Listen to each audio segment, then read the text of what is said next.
Hello and welcome. I'm so excited to have as my guest, and honored to have as my guest, an award-winning photojournalist whose photos were picked up by Time Magazine in 2020 for the top 100 photos of the year, the Wall Street Journal in 2019, and she's also had photos taken up by the Associated Press. She has a real eye for the scene and a heart for people. She worked for the News and Record and now works for the Charlotte Observer. She's been down to Minnesota, where she's covered the protests, and then right afterwards came back here to cover the protest here in Greensboro. Woolworth building, and I was like, oh my god.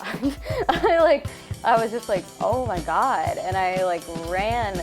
I'm sure they were like, I know the TV news, the riot police were confused because I ran all the way up to the riot police, and I took a photo with my phone first because I was like, this is insane, and then started shooting it, and I noticed some news people were just like, what's she doing? Why is she so intent on photographing this wall of police?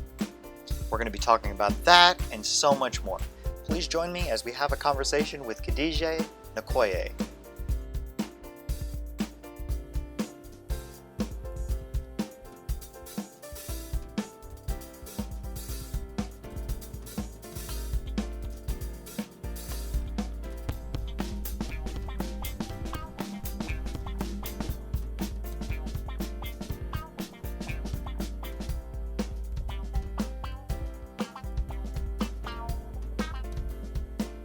So if you could just start off by telling me where you grew up. You grew up in Thomasville, I believe, and could you just tell me about your childhood and all that stuff, what that was like for you growing up? Yeah, so I grew up in Thomasville, North Carolina, in Davidson County. My dad's Iranian, so I'm half Persian, so sometimes it was a little rough growing up in Davidson County, being a person of color. I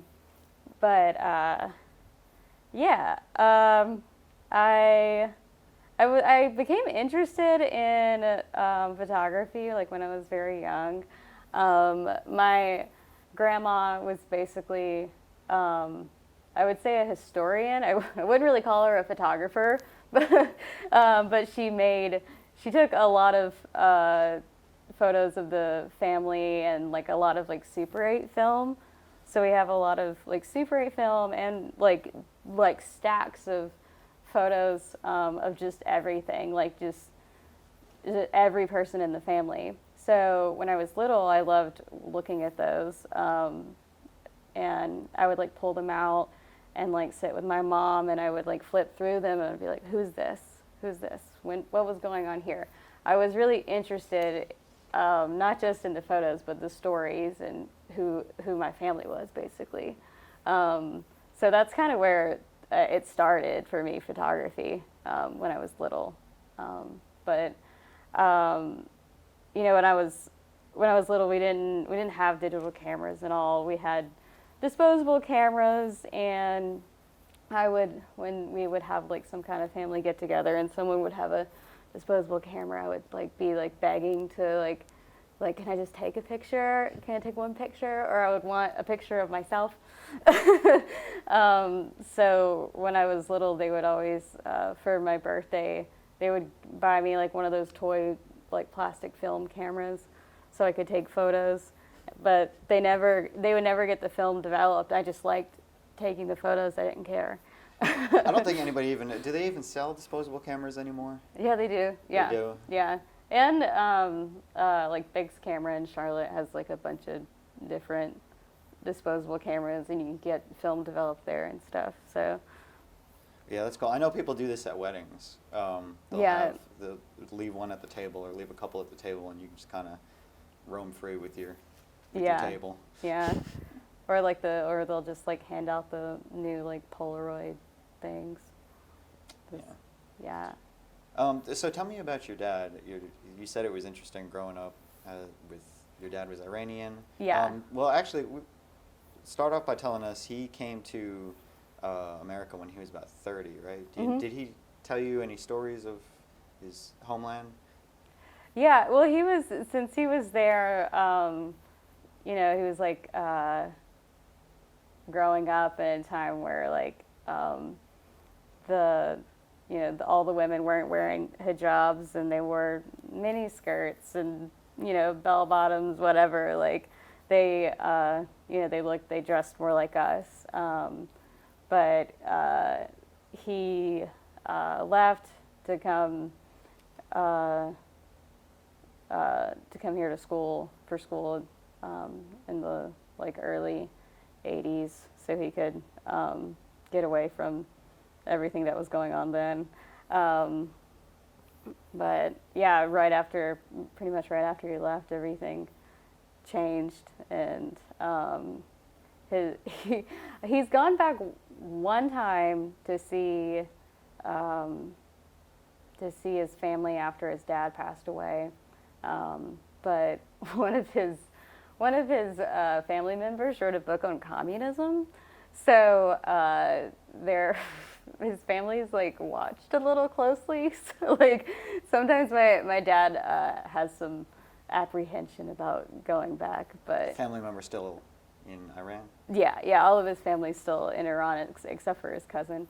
But yeah, so he's like kind of like apprehensive about going back, especially under the last administration. But like hopefully, like we want to go together at some point, go to Iran at some point together. And we also thought about like he has some family in Turkey, and we thought about just all meeting in Turkey. But yeah, but also I believe his cousin was a photographer. So my dad has like stacks of all these like really like beautiful like medium format photos of like him and his friends just out doing stuff, and like all of these like nice portraits. So it was like really interesting to look through those. But yeah, so there's a little bit of some photographers on both sides of my family, but I guess I was never like directly influenced by anyone, but You just kind of naturally picked it up on your own. pretty much, yeah. Yeah. But I guess I was definitely influenced by like the photo albums when I was little. Oh yeah. Yeah. So where did you always know? Was there anything else that you wanted to do, or is this just like always the thing that you wanted to do? I just didn't know for a long time. When I was little, I wanted to be an actress and stuff. I was always interested in photography, but it didn't really like click for a long time that I was like, oh, this is what I want to do. When I was in, I think like the 9th grade, I begged my parents to buy me a camera, a real digital camera, and like we were kind of poor growing up, so they saved part of like their income tax return to buy me this $200 digital camera, which is like a really big deal for them to buy me something like that. But I wanted to take pictures of my friends. That's all I wanted to do. I just wanted to take pictures of my friends and just have it with me. And then, I kept taking more and more pictures. And then eventually, this is a really funny story.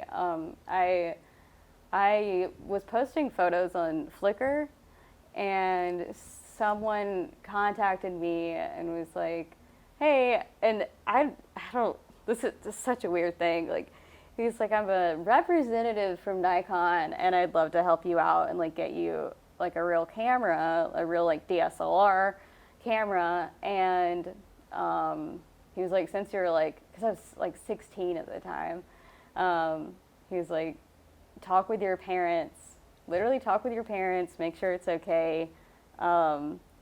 and he sent me a $1,500 Amazon gift card, but like didn't ask for anything else, because I was like, if it was an actual like Nikon representative, he would have just sent me a camera, but he sent me a gift card, and like my mom was like, I don't know, it's kind of weird, but he never asked for any of my personal information, asked me to create a completely different email address to send it to, so he didn't have any of my information. It was so weird, but anyway, like I got this nice camera when I was 16, and then I became like really serious and started taking a lot more photos, and I would like try to set up all these like conceptual photo shoots with like my friends and stuff, and and I would like shoot portraits and all, and I at that point I knew I wanted to be a photographer, but it felt like a pipe dream then. It didn't seem like it was like a thing that people actually did for work. Like I saw like, you know, like old white men doing portraits or photographing weddings, but like as I think I photographed my first wedding when I was probably 16 or 17. And I enjoyed it because I liked photographing just all the moments, you know. When it came to photographing like the bridal party and everything, I was just like, I hated it. And I didn't like understand. I was like, why do I like hate this so much? And then like even just like when I would shoot portraits, do like family portraits and stuff, I was like, I never liked posing people and all, and I'd rather just them do something and I photograph it and wait for yeah. I'd rather just like wait for a moment. Yeah. I'd rather just wait for moments, and then like later on I was like, oh, like I was like, you know, I'd like to work for like National Geographic or like a newspaper or something like that. I was like, that sounds like, you know, like what I want to do. And later on when I was at UNCG, and I was there for 3 years and went through the fine art photography program, or most of the way through it. When I took the photojournalism class, I like felt the most at home, and like that was what I wanted to do. And I didn't believe in myself then. I just didn't think, I just felt like a pipe dream, and I don't know, it took me a long time to get to a place where like, I was like ready to have a passion, I guess. Cause so after I dropped out of UNCG, I went to, I worked at a coffee shop. Well, I worked at Starbucks and then like a local coffee shop for like 4 years or so, and then my mom passed away, and yeah, yeah, my mom passed away like sort of like pretty sudden, and then so I moved back in with my dad because he was in a 3-bedroom townhouse by himself. So I started to like think a lot, because I was like, okay, I'm like 23 now, I'm working at a coffee shop, and like, you know, it's fine with that, but you know, I hadn't picked up my camera in months. Like I you know, I just started to like miss photography, and I had been assisting occasionally for a photographer named Don Raj Emmanuel. He's a food photographer. But I loved watching him work, but it still wasn't, I was like, I mean, that's not what I want to do. I don't want to just like move around food all day in lights. Like, I don't work like that. I run around and take photos, you know. So, and then I don't know how to talk about this without just being sad, but like my mom had like a bunch of different jobs, and she was very artistic. but I never felt like I didn't feel like she like lived up to like her like full potential, I guess. And one day she told me, and this was like not too long before she died. She was like, you know, you have all of my best qualities, and you're everything I wish I could have been. So so I started to like really think about that, and like I had always thought about going to RCC for photography, but like I said before, I didn't feel like I had that passion yet, and I didn't feel like I was ready. So like one night I was literally laying in bed at my dad's house, and I applied to RCC just on my phone, and and then I got to Randolph Community College. Was there one photo before you got to RCC where you, I mean, maybe even it was at RCC, where you took it and you're like, okay, wow, like maybe there is a little bit of momentum here. Maybe there is something that, maybe I do feel a little bit of confidence. I guess, yeah. Anytime like I just made a photo with a moment that had a good moment, that was just always what made me really happy when I was making photos. So all of those pictures, I guess like a culmination of any photo I made with a moment is what made me start to, you know, be like, this is what I can do. But even when I got to RCC, I was like, I was worried about money because I like grew up poor, so I was always worried about money. So I was like, I need to go into commercial. I was like, because they have a commercial, portrait, and a photojournalism track, and I think I was in the commercial track for like I had it like set on my thing for like half the semester, and then like the next year I went into photojournalism. But at RCC, the first first semester, I think now I came in at a weird time, but the full first year is all medium format. You shoot on 220 film, like no, well, you use a light meter, but like the camera doesn't have a battery, any of that. So it slows everyone down and puts everyone at a level playing field. Because you'd be surprised what kind of gear people come in with. It's pretty crazy. But yeah, so then those people that think they're better than everyone else, once they have to. And you're just here like, yeah, I just want to take photos. But yeah, I even though I was, you know, like learning the basics, I was going out and like trying to photograph like any like street photos, like events that sounded like they'd be visual. I mean, I would photograph like car accidents, like breaking news when I saw it, just so, because I was like, I mean, even though I was 24, I guess, then I was still young, but like I felt behind like all of the, you know, the students at, you know, Chapel Hill that have like, you know, just like get to work on a picture story for a whole year, things like that.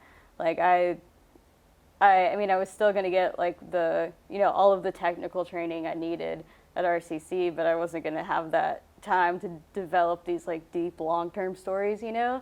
So I was kind of having to rely off of single images to show that I, you know, could do it, basically. But yeah, when but like also the teachers at Randolph really, like, I mean, they just believe in everyone. Like even the weakest student, they'll work as hard as they can to get them somewhere. If it's even just like a furniture studio in High Point, they make sure everyone gets a job. And I mean, it's really impressive. Like if you're there and you're passionate and you work hard, you're basically guaranteed some kind of a job when you leave.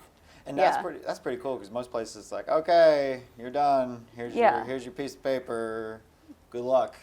Yeah, yeah. And since they like require the internship aspect, that's what really, I mean, that kind of sets us apart from some other schools, because some of them, like, you go through the program and you do an internship on your own. Like, it's not school credit, like how it is at RCC.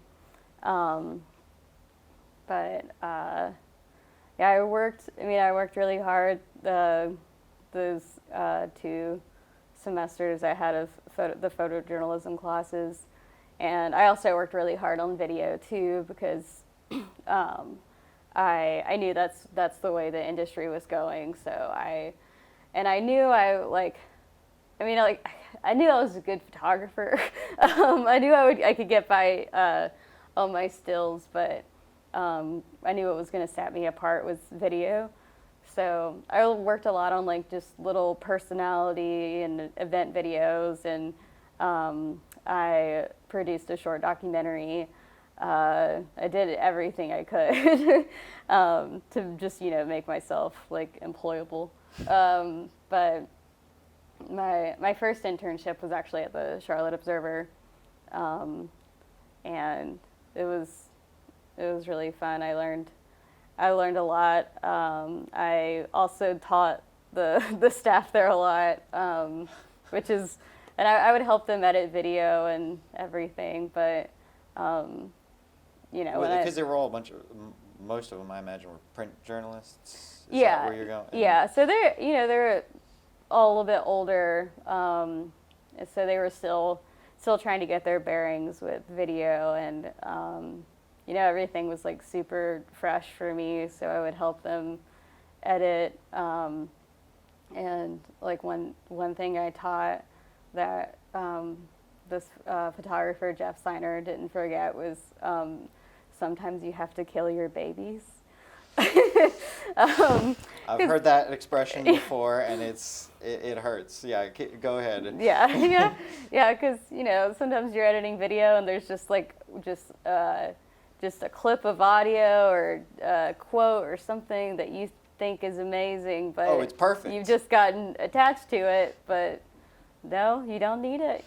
Sometimes you got to kill your baby. It's got to move the story. That's what I've been. It has to move the story, and then if it doesn't, it hurts to get rid of it. Yeah. Yeah. But then towards the end of my internship, 2 photographers left at the News and Record.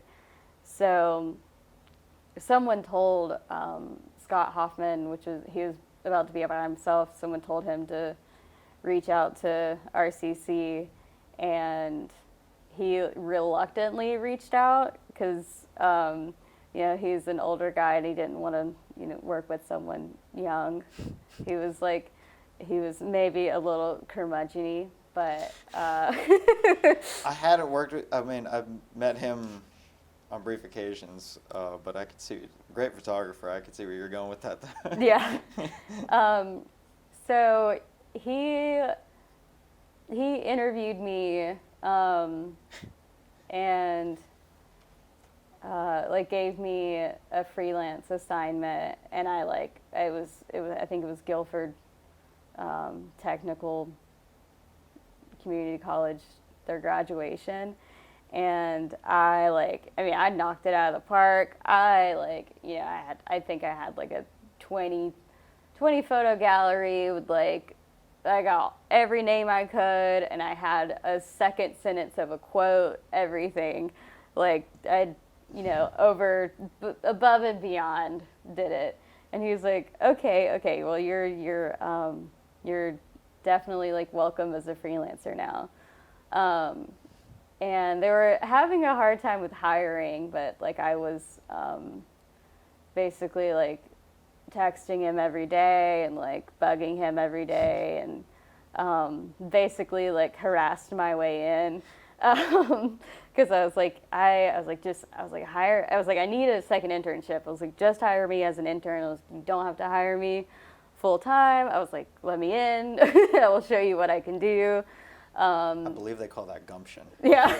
So it was, it sounded better for them to hire an intern at $10 an hour and then hire a veteran later on or whatever. So you're figuring at this point, if I could just get my foot in the door, if I could just get my way in, I can kind of move on up, and they'll see that I have some potential, or see the workmanship and all that stuff. Yeah, absolutely. Yeah, so like I made it in there, and I know some days, like, I'm sure Scott was like annoyed with me because I wasn't used to writing like a million captions a day, so like I would make caption errors and stuff, but he would always fight for me. Like anytime like the sports people would get annoyed with me, like he would always fight for me.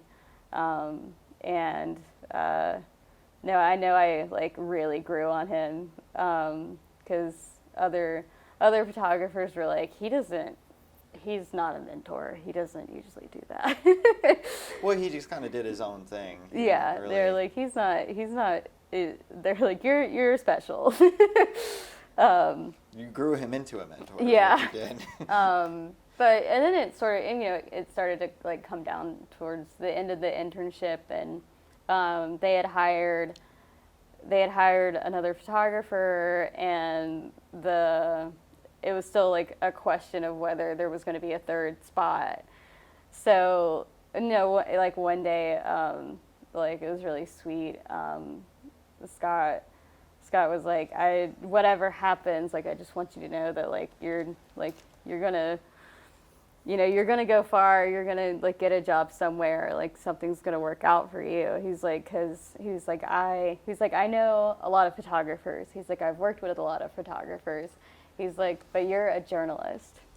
He's like, you're a journalist. Like he was like, you're not just taking photos to win an award or anything. Like you genuinely care about the community and the readers, what they see. So that meant a lot to me. I never heard that. That's a very interesting point, the difference between a photographer and a journalist. Yeah. And I've had another editor say that to me now, which it just always makes me feel good because it makes me know I'm doing my job right. But it was literally the last day of my internship. It was like 4:45, and like everyone like in the newsroom was kind of like on their toes, like what's gonna happen. And I was hungry. I almost left to go get Chipotle, and then like finally like the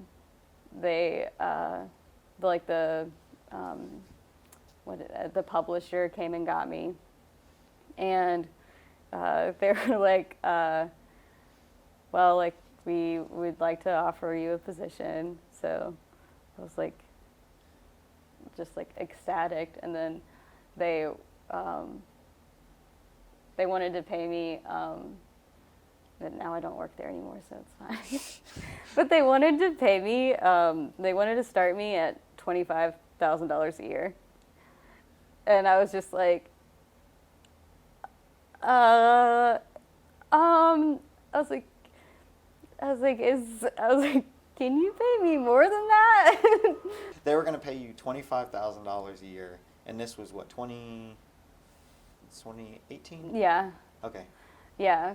And I was just like, can you pay me more than, because I mean, that was like my first, real job. I was like, can you pay me more than that? And they were like, no. And I was like, well, I need to, the first job to get is the hardest. So I was like, I have to take this. And luckily I was still living with my dad. But eventually they were able to get me just a little bit more money. So I think I was at 27. But it was still just okay, well, I still can't move out of my house, but thanks. um, so, I worked really hard, even though I was struggling half the time because I was paying off my student loans from UNCG, paying off a car, it was I was doing okay because I was living with my dad still. But what's funny, eventually they were able to give me a raise, and then 2020 happened, and then they furloughed me for 2 weeks. So it was I ended up making less than before the raise. After that. So I don't know. It's funny. I was doing my taxes, and I was how did I live? I know the pain because at the time this was happening, I mean they had downsized. The News and Record was downsizing tremendously. So this was a very interesting time that you had started in journalism. Yes. Yeah. I was always didn't really keep anything important in my desk. Always didn't leave any gear around. It's kind of always ready to go just in case I got laid off, which is pretty sad actually.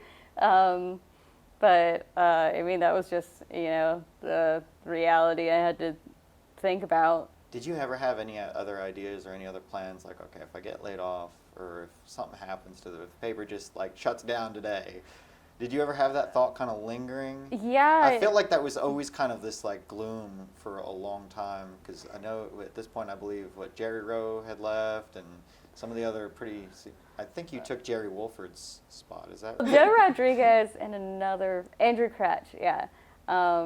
They left at the same time. So I guess really I took Andrew Crutch's position, I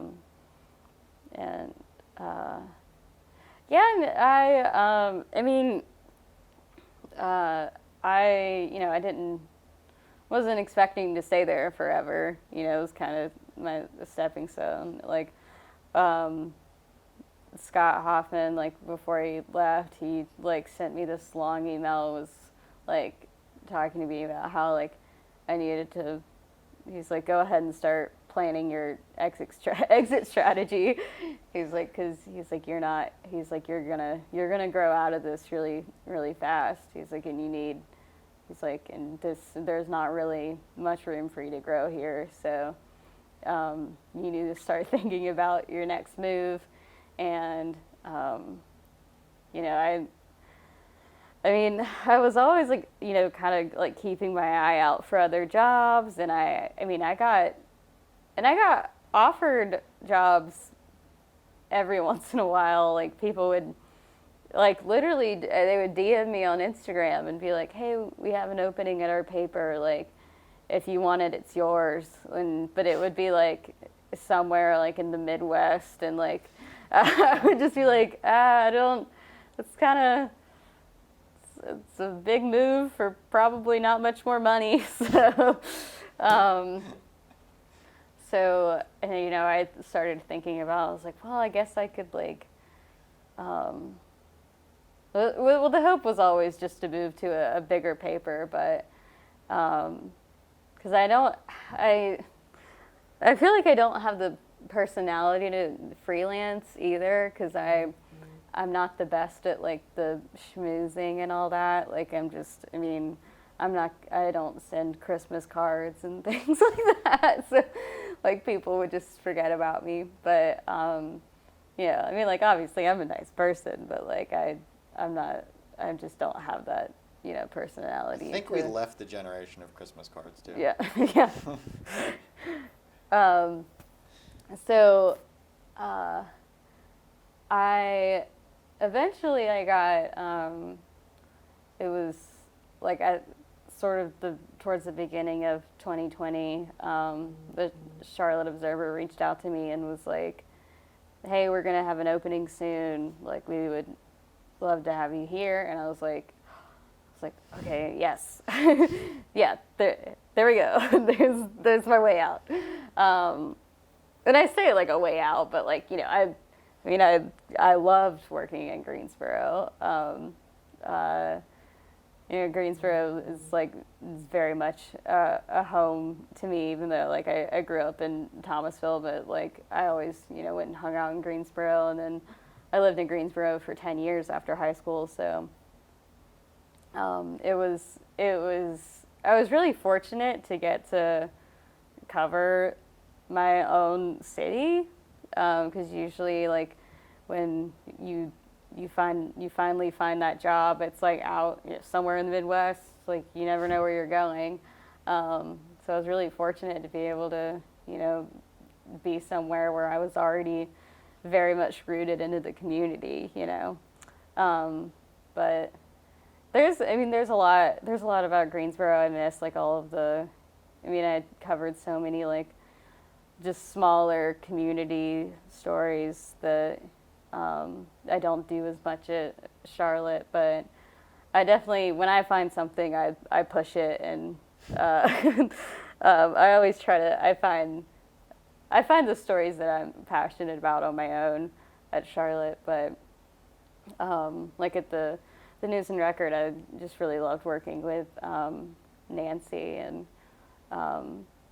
telling, because she just had like the best nose for those like just like sweet, heartwarming stories, or like even, you know, sad stuff.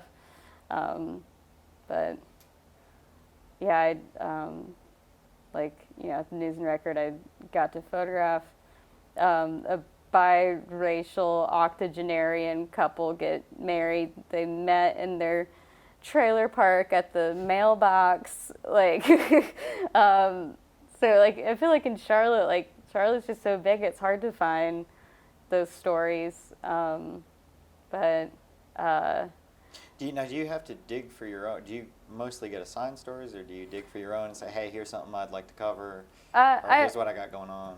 I mostly get assigned stuff, but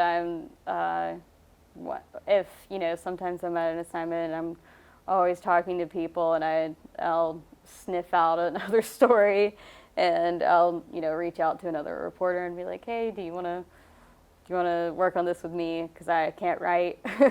But, you know, I'm constantly like looking for, you know, like stories that I'm passionate about. But Charlotte, we're very fortunate to have, you know, a marginalized communities reporter and a housing reporter. So, you know, those are the kinds of things that I'm interested in, you know, coming from like my Iranian background and like growing up poor.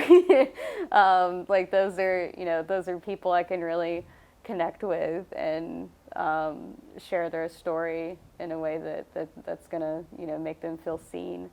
But yeah, so Charlotte reached out to me like right before the pandemic, and then they were like, it'll be, you know, it's towards the end of April, and then didn't hear anything, because I was like, oh, they're all their positions are probably frozen. They finally got back to me the next year, 2021, and they were like, yeah, that position should be opening up. And I had kind of like, you know, stopped thinking about it, because I was like, well, maybe they're just like us and they're just down to 2 photographers. I don't know. So, you know, the position finally opened up, and I got the job, and I was just like, it was very exciting, because I, you know, was starting to be like, oh, maybe I need to start thinking about that exit plan again. What's next? But yeah, no, luckily I didn't have to do that, and I just went on to Charlotte. So you know, since yeah, it seems that like newspapers are just kind of slowly dying off or moving to the internet, one way or the other. What's the importance of having a journalist, or particularly like a journalist, a photographer journalist like yourself, what's the importance of having that in your home community, hometown? Well, I mean, the thing is, like, everyone has a cell phone. You know, they're taking pictures, they're taking live video. So there's all of this like citizen journalism around, but none of those people are like trained in ethics and all that. So it's important to have journalists around that actually know how to cover events ethically, and it's important to have us as watchdogs for the community. But then also just sometimes we just want to hear about the pet of the week. It's nice to have someone there to write about that. I guess what you're saying, we're sort of losing that. Sometimes we're losing that safety net of having a good solid newspaper or some type of journalism, some sort of fact checking, and I think we lost that safety net where everybody gets to post anything all the time, or you can create your own. Like today, you could create your own website. Yeah. You can create your own Facebook or Instagram that says, whatever. The news. Yeah, news. Yeah,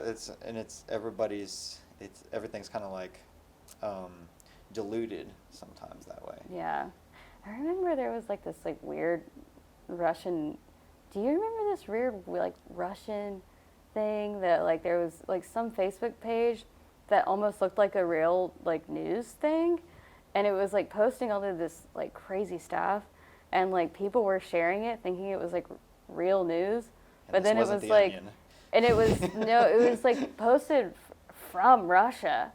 I can't really remember like 'cause God it was sometime like I think like early 2020, but like I was just like, I mean, to me, I was like, this is obviously fake, but, like people just see a headline and see news and they think, oh, this is real, know? And, I mean, luckily now the Facebook will, if you try to share an article, it'll ask you, like, did you actually read this? Do you want to read it first? And then sometimes it's like, well, this is my article. Oh, that's even funny. The amount of people that like you come across an article and they might just read the headline, and the headline is there to be eye-catching. It's a piece of marketing, and the amount of people that just will like, comment and just based on that is like astounding. Yeah, and then they'll see, child missing in Denton. And then, like, people are, like, sharing it, and it's actually Denton, Texas, Like, so just things like that, like, I don't know. It's really frustrating. But that's why we need to, support local journalism that's actually fact-checked and everything. I know someone for a week, they deleted all the news apps on their phone and just read the newspaper every day. So everything had time to be fact checked and edited before it was went to print. So everything was real, instead of like just getting like just pieces of stories all day. Like he actually just sat and just read the newspaper. Which is really interesting. I keep saying I'm going to do that, but I'm not going to lie. I think I never see our paper, which is crazy. Or the Charlotte Observer. Yeah. Sometimes I'll look at the e-edition, but since we're not in a physical office, I never see the paper. Like at the News and Record, like I could just walk over and like go grab a paper and look at it. But yeah, the only time I see it is when I'm at the store and there's any copies left. I didn't know that you're not at a physical office. No. Since luckily McClatchy was able to instead of like laying people off during the pandemic, they were able to shed their leases. So they left all of their buildings and just had everyone work from home. So they were able to, I mean, I'm sure there were layoffs somewhere, but they were able to keep everyone.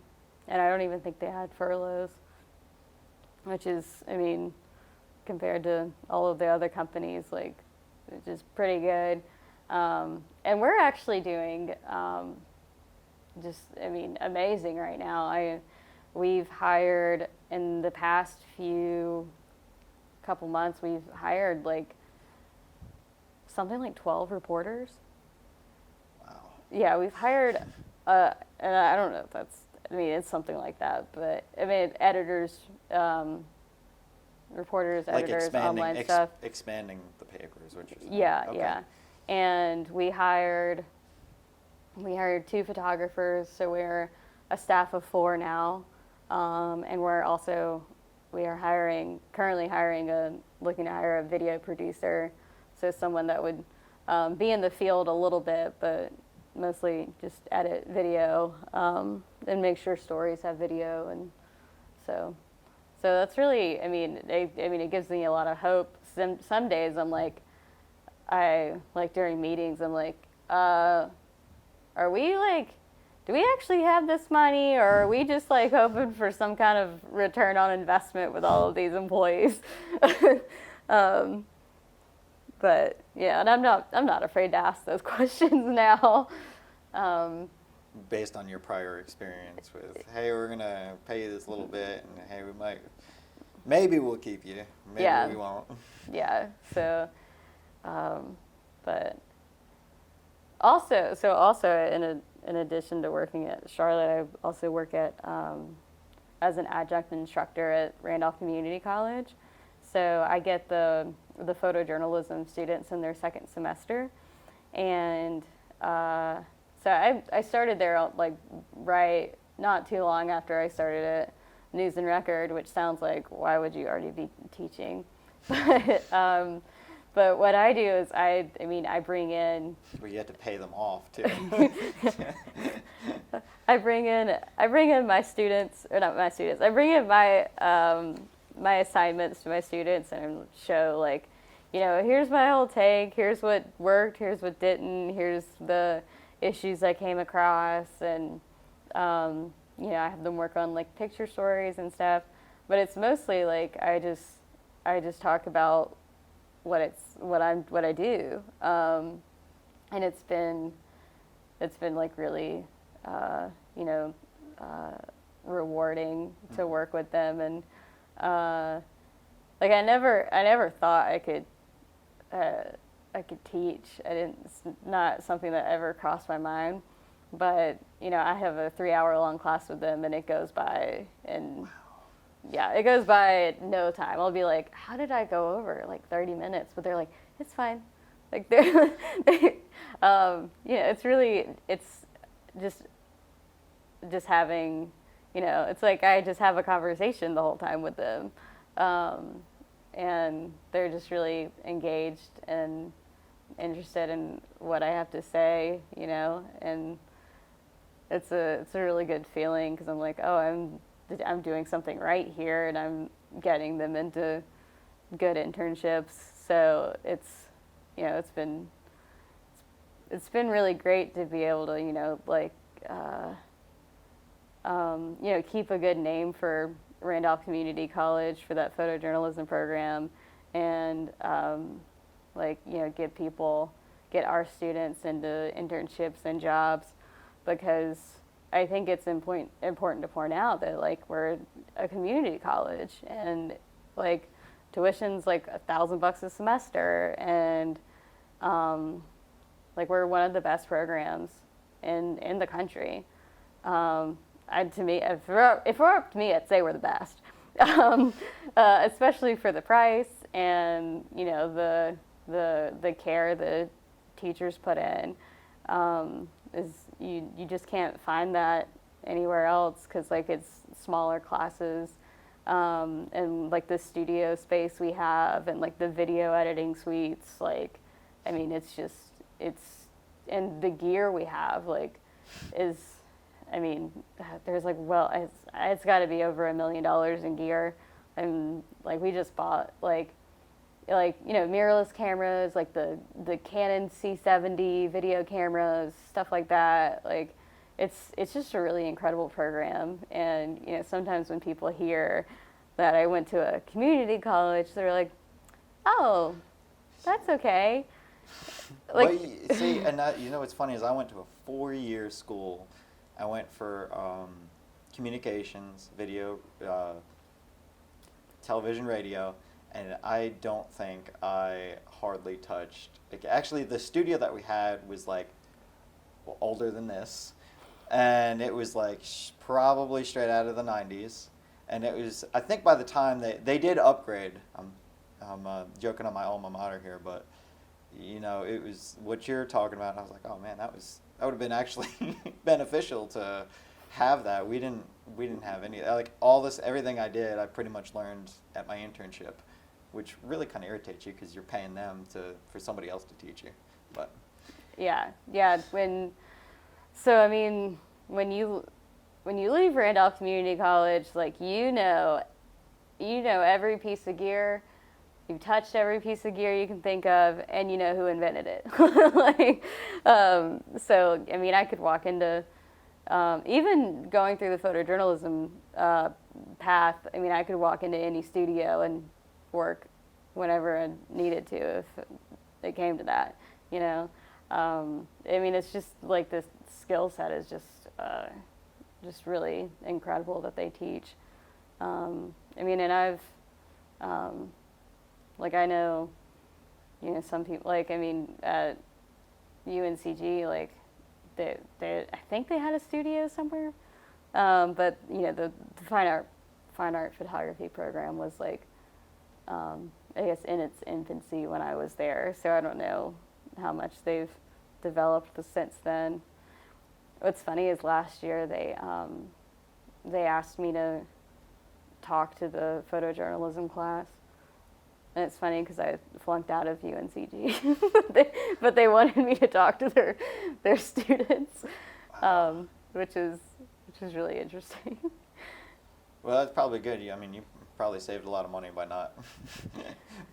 Still spent a lot of money at UNCG, but I mean, at the end of the day, like, I was basically paid to go to RCC after the grants and scholarships I got. So, it's okay. It's okay. I'll deal with my loans later. I guess I have until May or something like that before I have to start paying.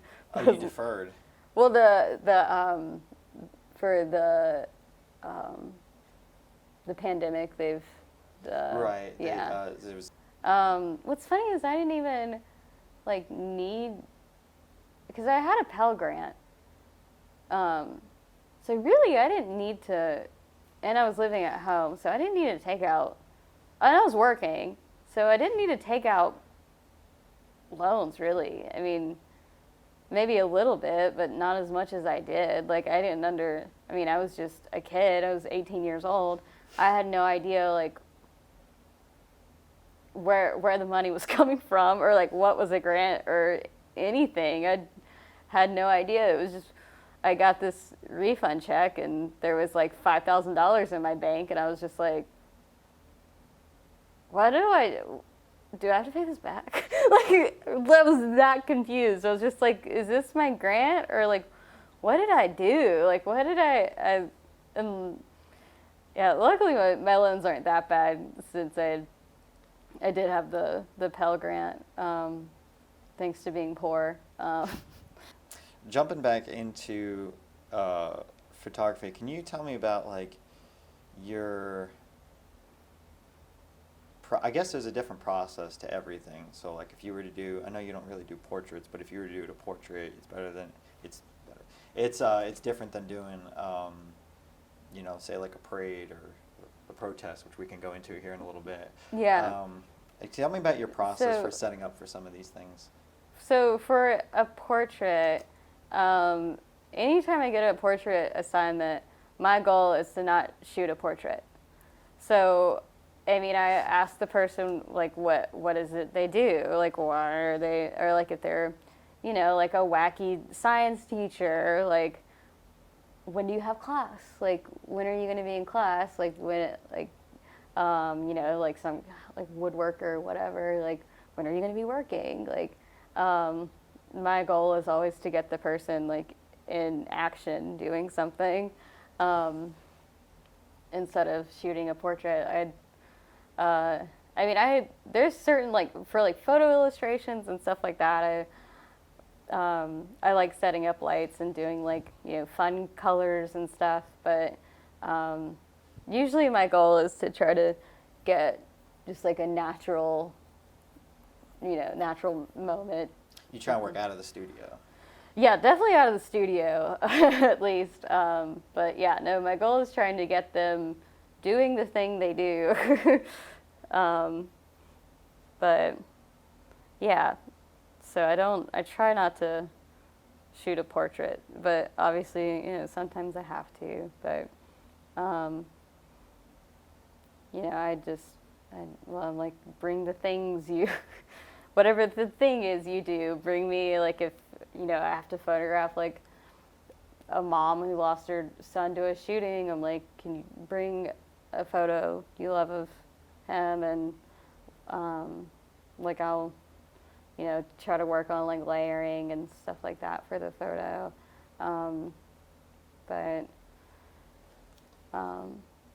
Yeah, that's kind of my process with portraits. And how would you, I guess there's a lot of, what's your preparation for, I guess, a parade or a protest or something outdoors? So, like, to start with, I wear a fanny pack.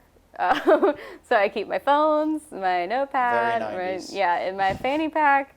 And I've gotten it's caught on. Most photographers, and I've gotten my students to do it, will wear a fanny pack while they work. But yeah, so I keep, because I've lost my phone too many times at a football game or something, and kids can be mean, and they'll just like one time I was like trying to call my phone, and like someone was just like laughing and just being an idiot, and then finally I was like, I have my location turned on and I can find you. So, anyway, and then they like immediately turned it in. But so I have my fanny pack, and then I always have two cameras. I have one with a 24 to 70, so like a wide angle lens to wide to medium. And then I have a 70-200, which is like my long lens. So, what do those numbers mean for? Yeah. So the wide angle is when I can get up close to people. The 70-200 is when it's like farther away. So I'm ready for anything basically. I rarely bring one camera with me to an assignment. The only time I do, if it's like something like really like intimate, if I'm like like in a hospital room or something like that, like I'll just have one camera with me, so I'm not like banging into stuff. And so I always have two bodies.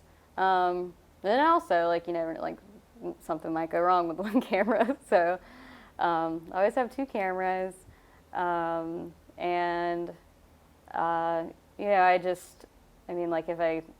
any event, when I get there, I just kind of start looking for the characters, who's gonna, who I know is gonna make a photo. I just look out for moments. And, I'll spend time, around a group, and just kind of just work the scene, I guess, and get different angles and kind of, once they I'm like, yeah, hey, I'm the whatever paper. And they're like, oh, okay. So then I kind of, just wander around a little bit until they sort of become natural again, if that makes any sense. Right, because as soon as the camera is on somebody, yeah, they have a yeah. Yeah. They have a different attitude or a different. Yeah. So usually I'll just like, I mean, if it's, if it's an event or protest, like I can just walk up and just start taking photos, and then they kind of get the idea of what I'm doing, and will either ask why I'm shooting or who I'm with or whatever. But I just kind of, I'm just confident, and I just start making photos, and you'd be surprised most of the time people are pretty okay with it. But yeah, no, I just start looking for those moments, and I just try to think about context and like what's the story for this event, like whatever it is, like if it's like a just like an opening for a business or a protest. I'm just like what is the story here, like what do I need to show, just whatever's happening. Yeah, because you always seem to find yourself like in that moment. I mean, you just seem to find these photos that, like, when I look at your photos, it's like the picture is almost like still moving. You have these I don't know I wish I could describe it. I'm not very good with words right now. You just have these photos, and it's it's almost like there's a video inside the photo. Yeah, I guess it's because it's a moment. Like you kind of know what's gonna happen next. Like if it's a picture of a little girl with a dog licking her face, like she's gonna like laugh or like wipe her face after. So like it's just there's some kind of action happening. Like if it's a football photo, like, and they're up in the air, they're gonna fall down. It's not just like I'm not just like taking snapshots. I'm waiting, like I wait for the like peak action moment. So I guess that's why they have that. Well, even in the stills, it kind of does. There's such you have a lot of. I guess I'll ask you about your editing then. Can you tell me about your editing process? Because there's so much depth to the photo. So toning the photo. It's always funny when people ask me this, because I don't do much. I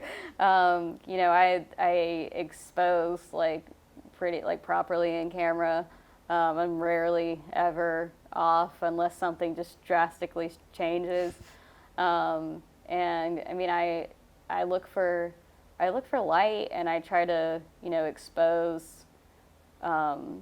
expose for like the brightest light. So then my backgrounds go dark, and I can get that good contrast sometimes.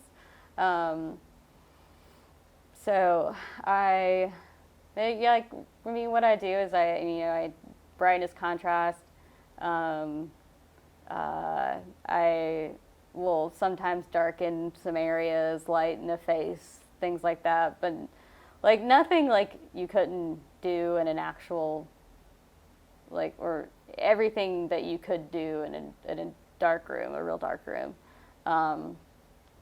Everything's I do everything ethically. But right, you're not trying to alter the story. Yeah, but it's never. It's never anything super drastic.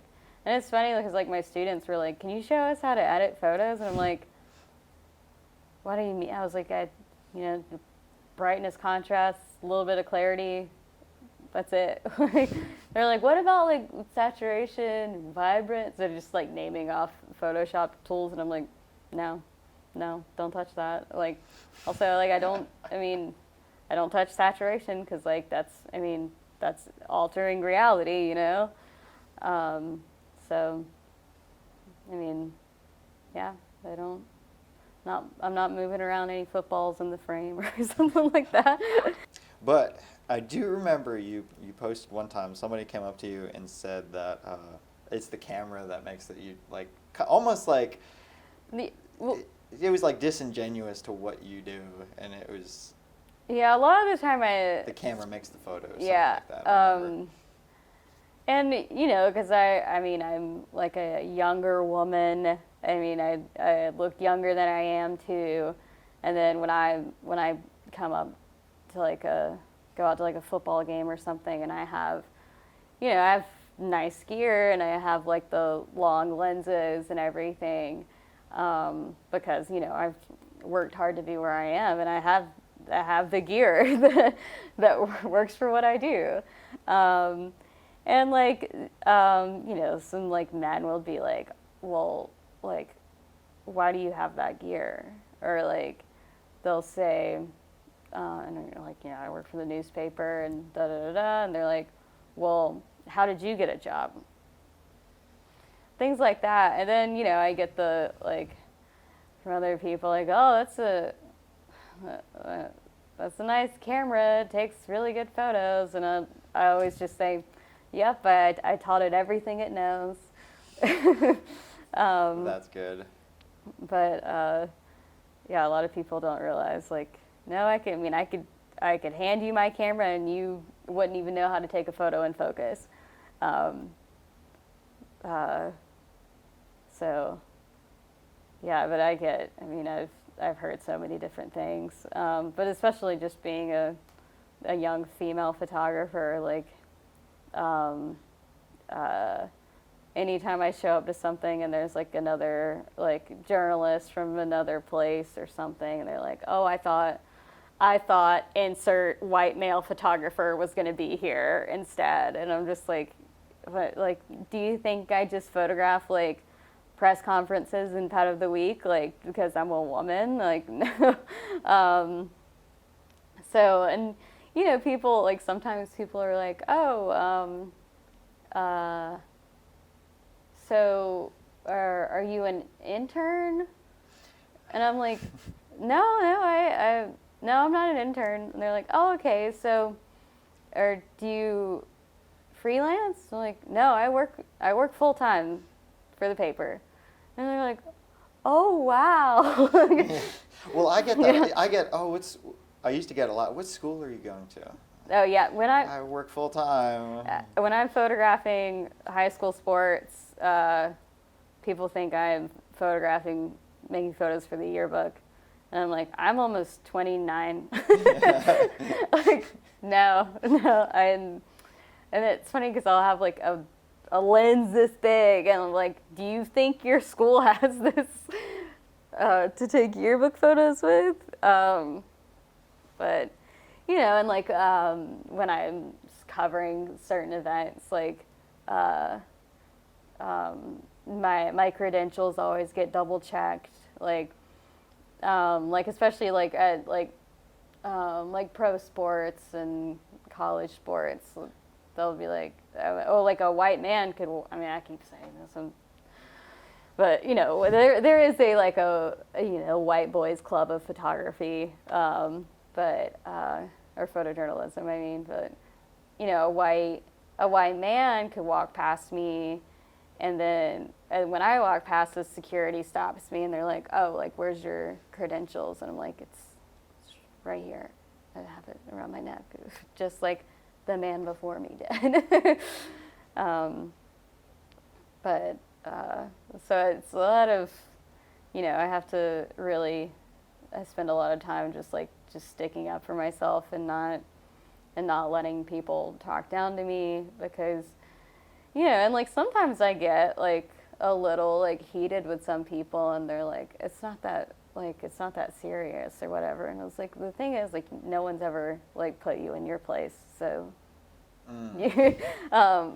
like I was photographing the US swimming championship, something that was at the aquatic center at one point, and this guy, I was trying to find just like the media room, and I asked the security guy, I was like, oh, I'm looking for the media room, can you show me that? And he was like, he goes on his he was like, oh, what are you doing? I was like, I'm here to photograph the event with the News and Record.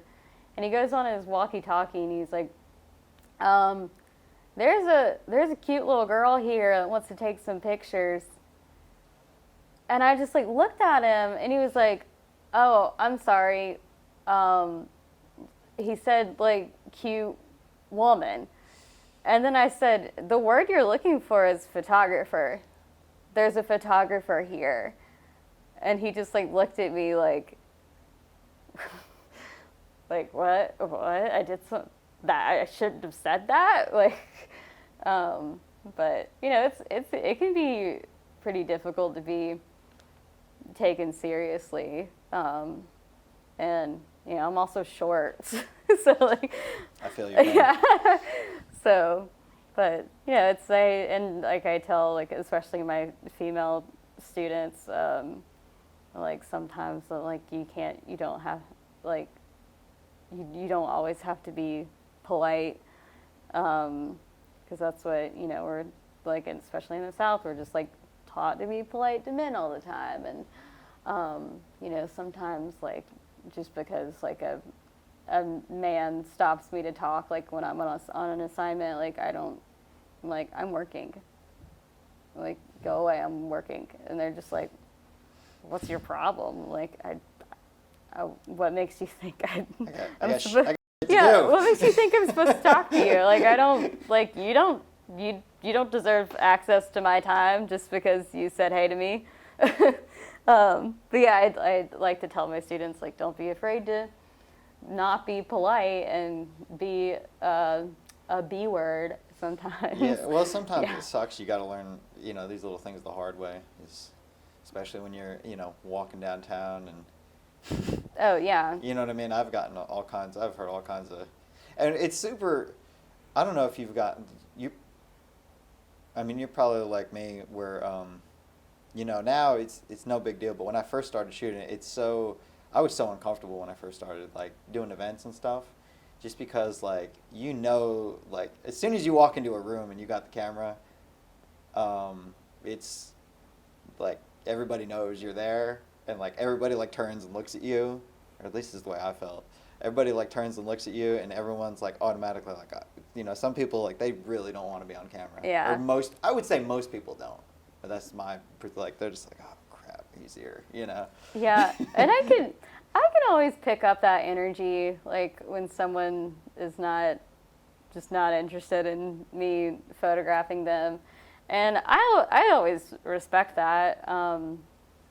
I mean, there's certain situations where I don't, like in a protest situation, and that's. I mean, there's there's a lot, especially like during 2020 with all the protests, there was a big issue of ethics that was coming up, and like consent with photos, and I kind of always stood my ground, and I was like, you know, if you're in public, if you're at a public event, public domain.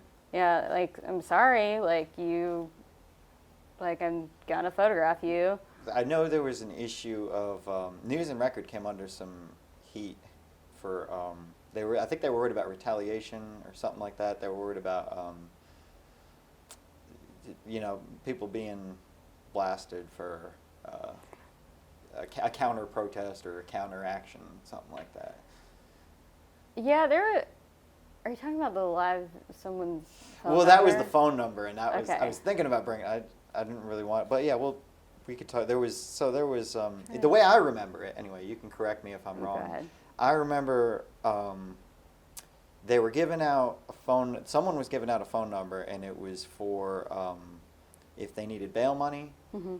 Well, the thing was, I don't know who somebody was on live, like it was News and Record Live on Facebook, Mm-hmm. and it went out, and I think there was someone had like prank called her, or Yeah. there was some nasty stuff going on, and Yeah, and so I'm at the end of the day, like you're in public, that whole event was being filmed by TV and all of the people on their phone on live. So it wasn't just the News and Record was the one that like, got called out for it. But like, I mean, I even pulled up like, I even found like other like reporters, like TV reporters with their lives, and you could hear the number in it. And I mean, I think just like we took it down immediately, but I mean, anyone there could have taken down the number, and the number was also, I believe it was also written on some of the posters. So I'm like, I think it would have happened either way. But yeah, so it's public domain. Yeah. I think that's. Yeah, and they really wanted. I mean, I think they were like going to try to sue or something, but like, there was. I mean, at the end of the day, there wasn't really anything they could do. Right. Like, but. So like, there's a difference between, like, being on the street.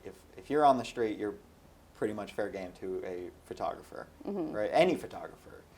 But if I go into your house, I think is that one of the lines that's kind of drawn there? Yeah, I mean, because that's not to get into. We are not legal. Oh yeah, no, that's. I mean, it's private property. Yeah. Like just recently, I covered a protest on Tom Tillis's lawn, and I mean, I followed them on the protesters on the lawn. And the police, I think they on purpose waited for me to leave before they started like handing out citations to the, I mean, it was basically kids out there. But I mean, And this was for the pipeline, right? Yeah.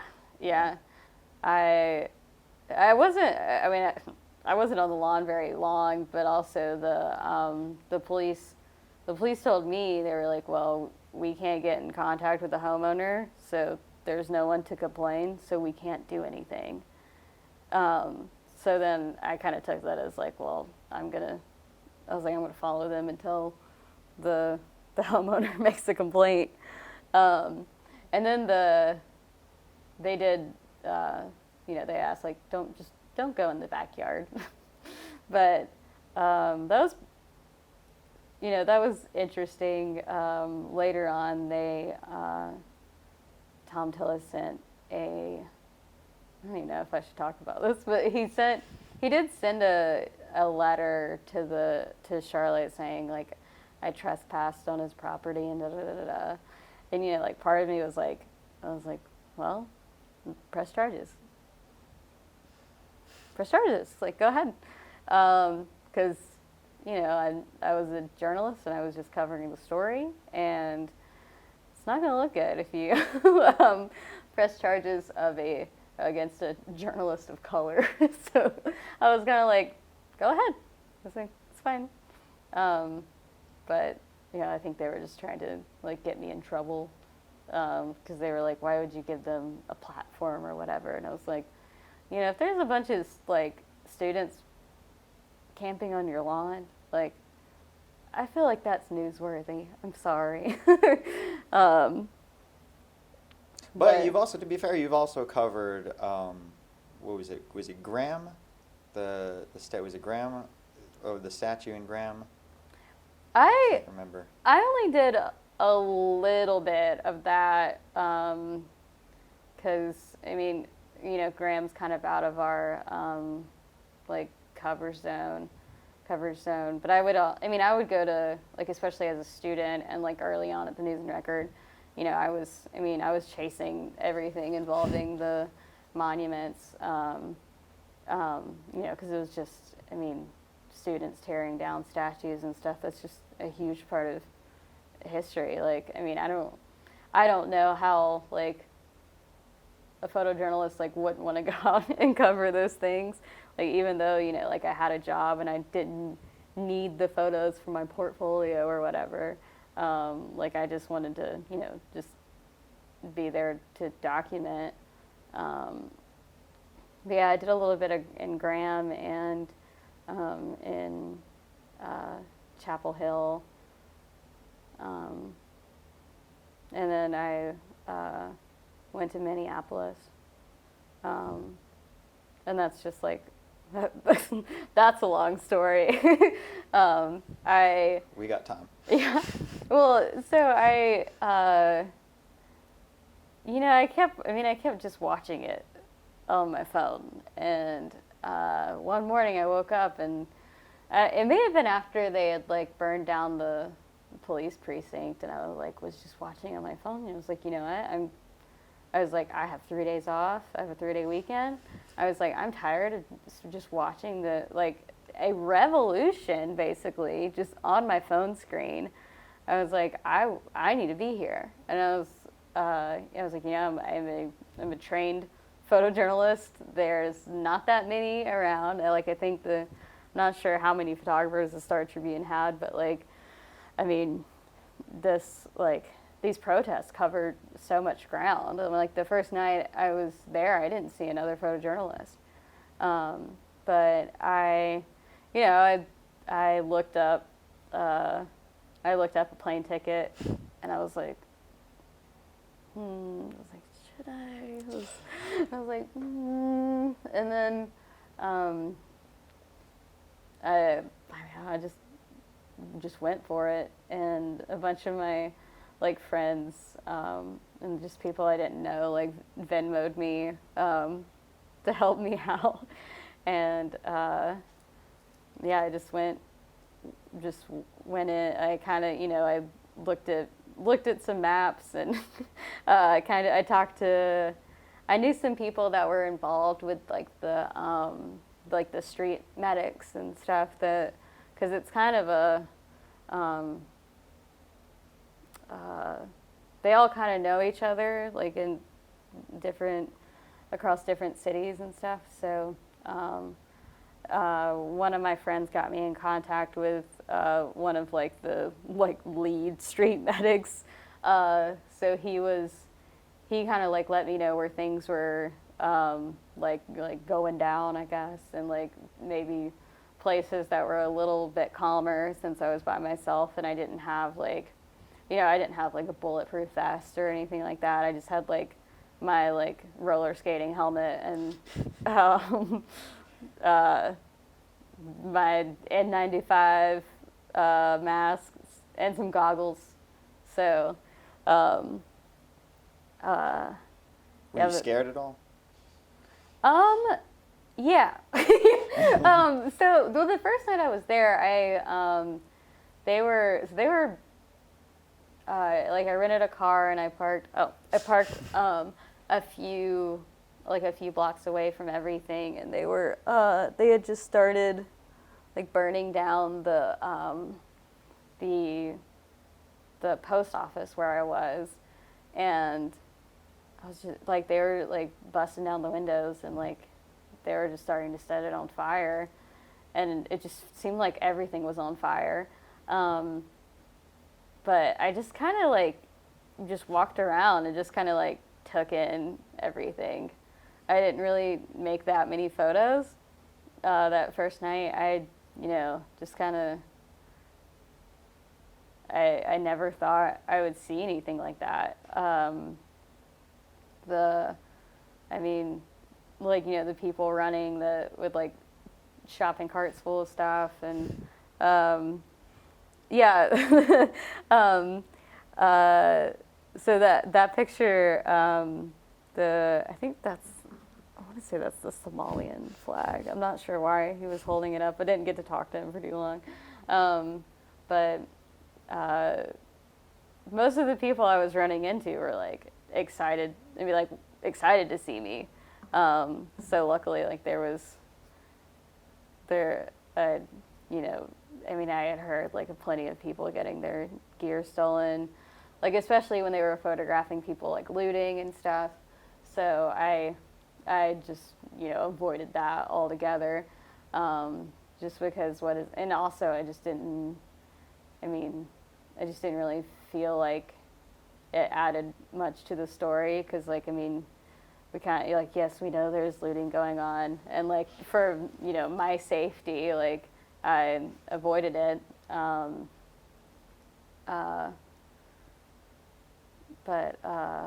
Yeah, so then that late that night, my friend Becca that works at the Toledo Blade, she met me. So the next morning, we went out and we photographed all of the people that were like cleaning up, because I mean I think that's just as important to show the, you know, you see like the people setting the town on fire, but also the people that, you know, they were protesting that night, and then in the morning they started to clean up. Because, you know, some of the people that were burning down stuff, looting, whatever, they were, you know, they didn't have the best intentions, and some people were there just to, you know, because they got to cause trouble. But it was really incredible to see, like, the, you know, the community coming together and working on, like, cleaning up. And I mean, I think there was even like a station where it was a lot of the things that had been looted that kind of got left around, like, you know, things like toilet paper and like clothes and stuff, and they were like just kind of handing it out to people in need, which was really interesting.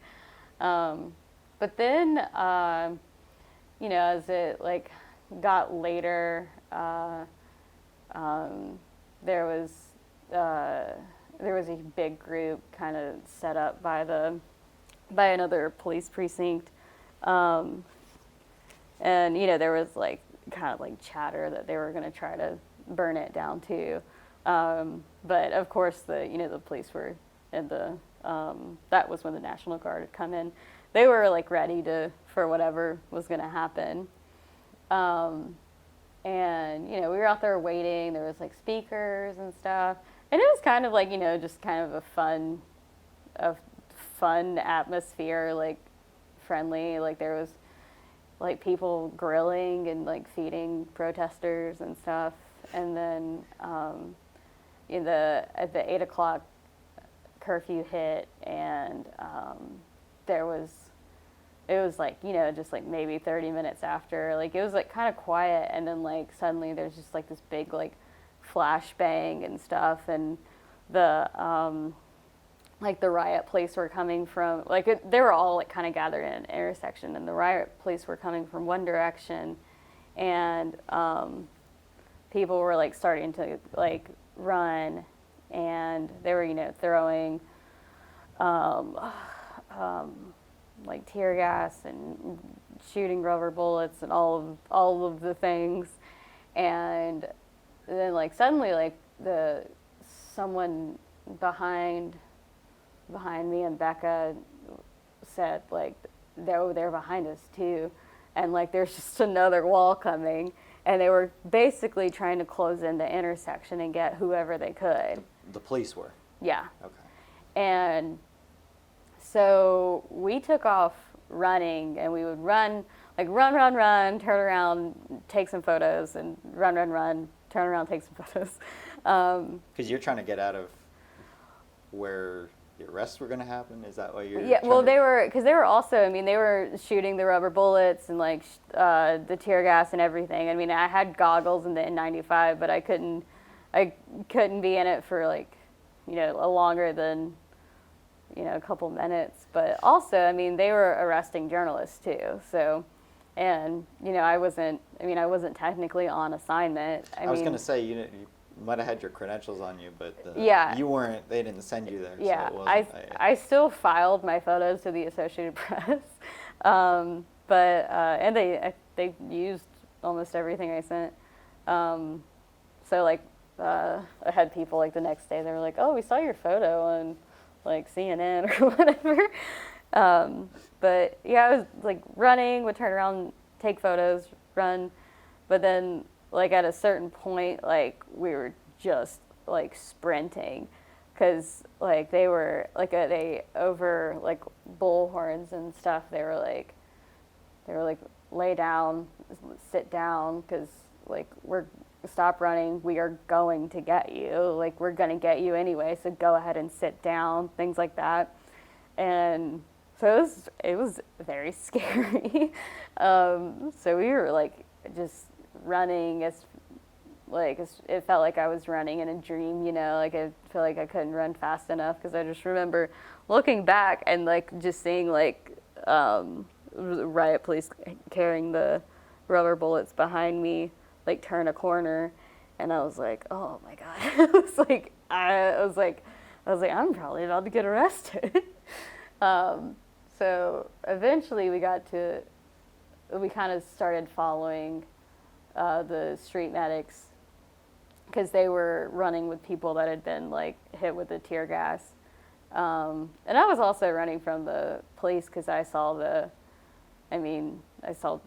things where people lost an eye from a rubber bullet because they weren't shooting them the correct way. They were like pointing them at the ground. They're supposed to point them at the ground so they bounce and hit. But they were like directly shooting them at people. So it was causing like real injuries. So then like eventually we got to a spot that was like safe, and they were a bunch of street medics were around this girl that had been tear gassed, and they were like pouring milk into her eyes and stuff. And I had a photo of that like because like during all of the commotion, it was hard to like make sure I had like the like correct shutter speed and all that. But my shutter speed was a little slow, but it worked really well for that photograph because she's like not moving, but like the medics around her are kind of blurry because they're like working so fast to take care of her. And that was one of like my favorite photos I took. But after that, I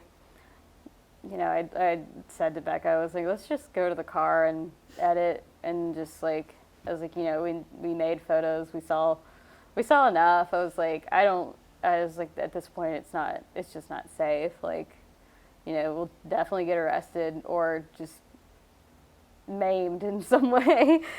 Like, it's just not worth it. We don't have like the correct like protection for it. So yeah, we just edited the photos, and then we went out the next day for a little while, and at that point the protests started happening in Greensboro, so like I changed my flight and went home. And I basically, like, my boyfriend at the time picked me up from the airport and dropped me off in downtown. What were the discussions about you going to? They didn't know. They didn't. I didn't say anything. Later on they were like, so, because I like hid my posts, because, obviously they can't tell me what to do on my day off, but it was a very quick decision. It was just like I'm going, but they were like, well, in the future, like, can you say something? But they just had to get over it, I guess, because they were used to me, like, I would go off and like I'd photograph the like Unite the Right, the second Unite the Right rally in DC. And I was just like, oh, I think I told them I was going to that, because I was like, will you run my photos at least? I remember trying to come downtown, and I think this was like the start of the pandemic. Like, this was when everybody was shut down. We didn't know what COVID was. Like, downtown Elm Street, which is normally crawling with people, was just like, up until early January, late May, early January, was like desolate. It was a ghost town, which was really odd to begin with. And so I remember, like, I told my wife that I wanted to go, and she was like, she was worried about the pandemic. She was worried about the stuff that she'd seen on the news. I was like, it'll be fine. And I was like, But it was, she didn't really want me. It was, she knew I was stubborn and I was going to go anyway. But she's like, I understand you want to get the story, but I was Yeah. like, it's what we do, like. Mhm. But so tell me about coming back to Greensboro, and there was stuff popping off here. Yeah, so I got back to Greensboro, and like literally got out of the car, was following a group, was just went straight back to work, and um, the and it was kind of like normal regular march downtown, and then they had like a set time for it, and I think at that we had a curfew then too, and so they had it end at the curfew, and then some people, well, I had a good amount of people like stuck around, and then the riot police started to come out, and and it was kind of like, I was just like so like desensitized to being around riot police at that point. Like I just didn't think about it, and like the reporter that was with me was just gone. She like went back to the office. I guess she was like, nope. So I, I'm just running around just taking photos like I normally would, and they kind of do this thing where like there'll be like two separate like walls of them, and they kind of like corral people to keep them from running around. But at one point they like they'll stand in a line, and they like they keep like advancing forward, and It's like a phalanx. threatening to like tear gas, whatever. But then at one point, I was just like I was taking pictures, and then like I saw the Woolworths building, and I was like, oh my God. I was just like, oh my God. And I like ran. I'm sure they were like, I know that the TV news, the riot police were confused, because I ran like all the way like up to the riot police, and I took a photo with my phone first, because I was like, this is insane, and then started shooting it, and like I noticed like some like news people were just like, what is she doing? Like, why is she like so like intent on photographing this wall of police? But yeah, that I don't know, that everything like for that photo like came together, because it was just like it when was that taken? Could have been the 50s or 2020. But then like I knew it was a good photo, but like I wasn't expecting the response it got. It basically went like Greensboro viral. Like It's pretty iconic. yeah, like people were like sending, like someone sent me a link on Twitter, and I didn't even have Twitter at the time, and I was like, wait, this person took my photo. But a lot of people like took it and did things with it. Like most of it was just like comparisons. I remember somebody compared it to the 1960 sit-ins. Yeah, and I mean, once like I reached out, I was like, it's my picture, like I was okay with it. But usually I'm like, if someone uses my picture, I'm like, it doesn't matter who it is. I'm like, you can't do that. You can't. And they're like, but I'm not making money off of it or whatever. I'm like, that's just the principle of the thing. Like, it's my photo. You can't use it. You need permission. But yeah, like the woman that had posted it on Twitter, like felt really bad about it. 'Cause she had no idea. She was like, oh, someone just texted it to me, and But yeah, that was, I mean, that photo like went around. But no, it's still, I mean, it's still crazy to like even like look at that, that photo. And I can't remember if that was the protest or if that was the like the get out the vote Oh, thing. that was in, yeah, that was in Graham. That was election day, I think. Yeah. That was the voting rally. Yeah, and that was, I justified going to that because they're both local to. Right, he was the, was he Greensboro. the, that was the organizer of a lot of the protests, Yes. right? Yeah. No, he was. So I met him when I photographed the protest where they like shut down Windover, and that was right after like the live thing, the phone number. So people were like really upset with News and Record. So I mean, they were talking like when I walked up to them, they were like talking on the bullhorn about media and how like they were like portraying them in a bad light and stuff like that. And then I kind of like recognized that he was like he was the organizer. So like I pulled him aside and I said, hey. I was like, I just want you to know, like, I am a photojournalist. I'm here to photograph this. I was like, but I was like, I'm here just to tell a story. I was like, I want to show, I want to tell your story. I was like, but I was like, if someone does something bad, I have to photograph that too. But I am here to show that you guys are like marching peacefully, but I have to show every aspect of what happens.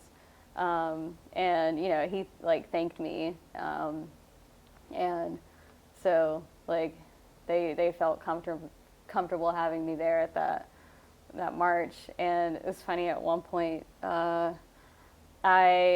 didn't know this was like happening, so like I had seen it on social media, and like I hadn't eaten lunch or anything, and like it was kind of hot outside, and I was just not prepared to like cover something like that. So I got tired after like barely a half a mile, and like I was walking alongside like one of the trucks that was in the march, and I was like, hey, Anthony was in the truck, and I was like, can I get in the truck? Also because it was a cool vantage point for it. I was like, can I get in the truck? And he was like, yeah. And then like I'm expecting them to stop the truck. So like they just kind of like put their hand out. So like I handed them my gear, and I like literally jumped in the moving truck. That may have still been Windover, I think. Yeah, that was Windover. But it was they were like like saging each other in the back of the truck, and they were like, oh, get her too, we need her. And they were like really sweet to me, but it's nice to I work hard with every assignment to like connect with people, and be able to like connect with someone but still remain like objective and like just just tell the story.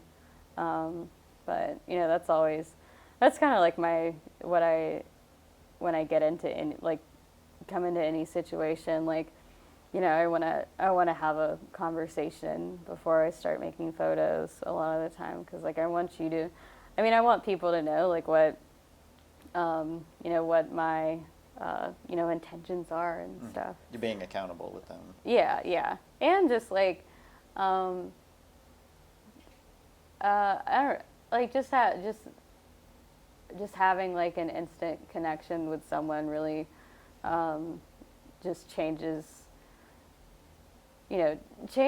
like kind of like I guess their mood, and like relaxes them, because I'm just like a regular person. I'm not like some big scary photographer, journalist, whatever. It's going to make them look bad. Like like, no, I just want to photograph my community, you know.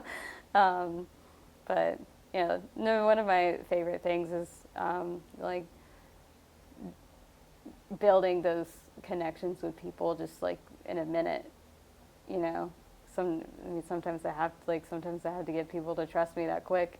And, you know, like I photographed like shootings like right after they happened, and like, you know, the family's just like outside of the house like crying. And I mean, and that's just like no one wants to be in that moment to photograph that. And I always, you know, I apologize for being there. I always find someone to talk to. I'm like, I'm sorry, I'm here, but I think this is important to show something like this because, you know, gun violence is a big issue in our community, and I think it's important to show how it affects a family and what that looks like. And so I mean, like, you know, I tell people what my intentions are, and it's not just, you know, to make a like award-winning photo of like a mom crying over her son dying. You know, there's a reason to be there to show that. We're going to be objective here. You've gotten the other side of things too. Oh yeah, that's National Night Out, and like, you know, like I mean, I cover all sides of it. I mean, I think it's important to show the you know, police being good guys, and, you know, the National Night Out, and, you know, I cover like when they do like the coat giveaways and stuff like that. I make sure to show that, you know, and like in that situation that so that police officer went out into that community a lot, and he knew that little girl, and he like, cause she ran up and like hugged him, and like it was nice to get to show like, yeah, like that yeah, like it's nice to get to show like that part of the community, and that there's, you know, there's police officers that just really, you know, they are good guys, you know, they are the good ones, I guess, and they, you know, they genuinely care about the community, and like, you know, like spaces like that where like, you know, there's, you know, probably like maybe there's not as many like father figures around, and like they're there to be that, and then also like they're there to be like a friend and not just like a scary police officer, you know, because I mean, these, you know, the kids in East Greensboro, some of them, you know, they see police like when there's like, you know, violence in their neighborhood or something, or like drugs, whatever. So, you know, it's important to be able to show them coming in and, you know, being sweet with the kids and showing them they are there to protect them too. And just like, you know, for the future of some of those kids. Was this the Unite the Right rally, or were you speaking of something else earlier? Which one? The Pence. I remember you covered Pence. Yeah, I've actually covered it twice. I covered him at Charlotte, and that was in Greensboro. I mean, that was just, you know, another event. You know, just because like it's I mean, like a figurehead, it's not, or like, you know, a vice president, it's not. They still cover it just like any other event. I look for moments. I photograph him up on the podium and all that, and you know, just do what I'm supposed to do and just tell the story, and you know, and like have conversations and like have an open mind, and because you know, sometimes it's without like revealing any of my beliefs. You know, it's good to have conversations with people that have completely different views from you. Just to, I mean, just to better understand like where they're coming from and how they were taught, and you know, and just have an understanding for why some people think the way they do. You know, because like I've spoken to like I've had long conversations with like skinheads and stuff, even, and you know, I was just genuinely like interested in like what they had to say and like why they felt the way they did. But yeah, I mean, just, I mean, that to the, I mean, photographing Kamala Harris, it's the same thing. I was going to ask, how'd you end up getting, you just get all the VPs, don't you? Yeah, what's funny is like I don't get that excited to photograph like presidential events, because I mean usually it's like you have to be there super early, and like you don't, I mean, it's not like you get to get close to them or anything. Like, I mean, it's just sometimes you're stuck on a podium and you can't move. So, I mean, sometimes it's just boring, to be honest. I mean, it sounds like something you'd want to do. But I mean, like, but like when Bernie Sanders came, when was it? Well, Bernie Sanders came and he was at the chapel at Bennett College, and they had, the media was like up in the second level, what do you want to call it? They were upstairs basically, and I didn't want to be up there, so I came in and I sat at the front. And I kind of like, there was this one woman I was talking to, and I sort of like sat like between her legs kind of to kind of hide because I wasn't supposed to be there. So I was like, I'll just stay here until they, because you know, I wanted to be up close and like get a nice photo of Bernie and not just, you know, one forever away up in the upper level. So I was like kind of hiding down there, and eventually like he comes out, the event starts, and then like one of the like organizers, whatever, like notices me, and then she was just like, and then like at a certain point she came over and she was like, you can't move from that spot. And I was like, okay. Don't tell anybody I told you, but. They're like, don't move from that spot. Because, I mean, at that point it started, they couldn't have me just get up and walk out, you know. So,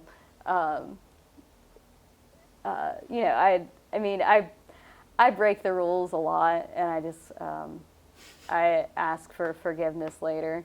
Sometimes it is a little, you know, probably not the safest to do, and there's like Secret Service and stuff around. But you know, I mean, I always toe the line no matter what.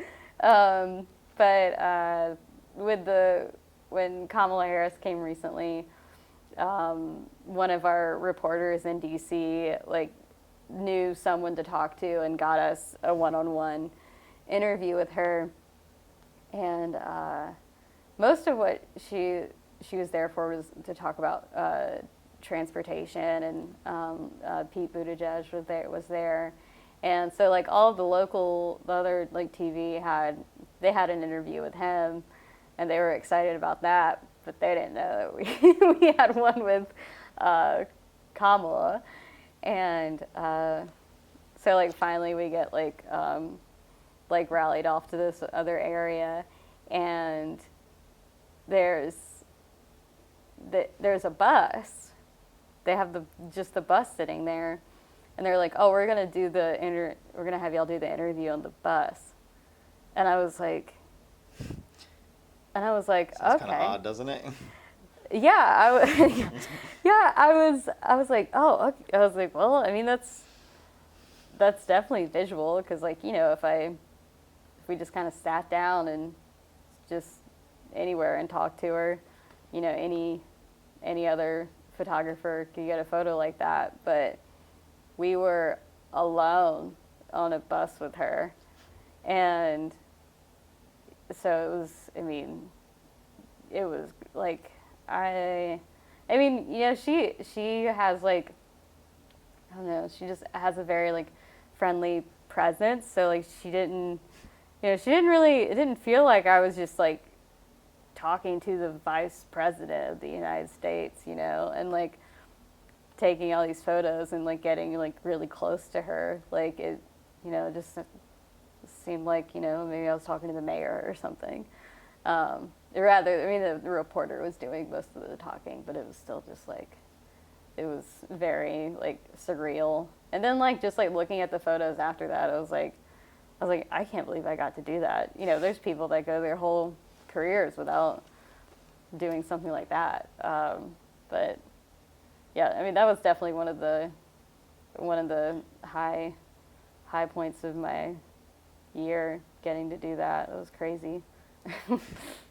And jumping off of that, I guess, since I came across it like randomly, you've been doing some sports photography with the Carolina Panthers. Yeah, yeah. So you know, being at Charlotte, I get to shoot pro sports. You know, photograph the Hornets and the Panthers, and it's you know, it's just fun. It's you know, just the fun day that you get to do.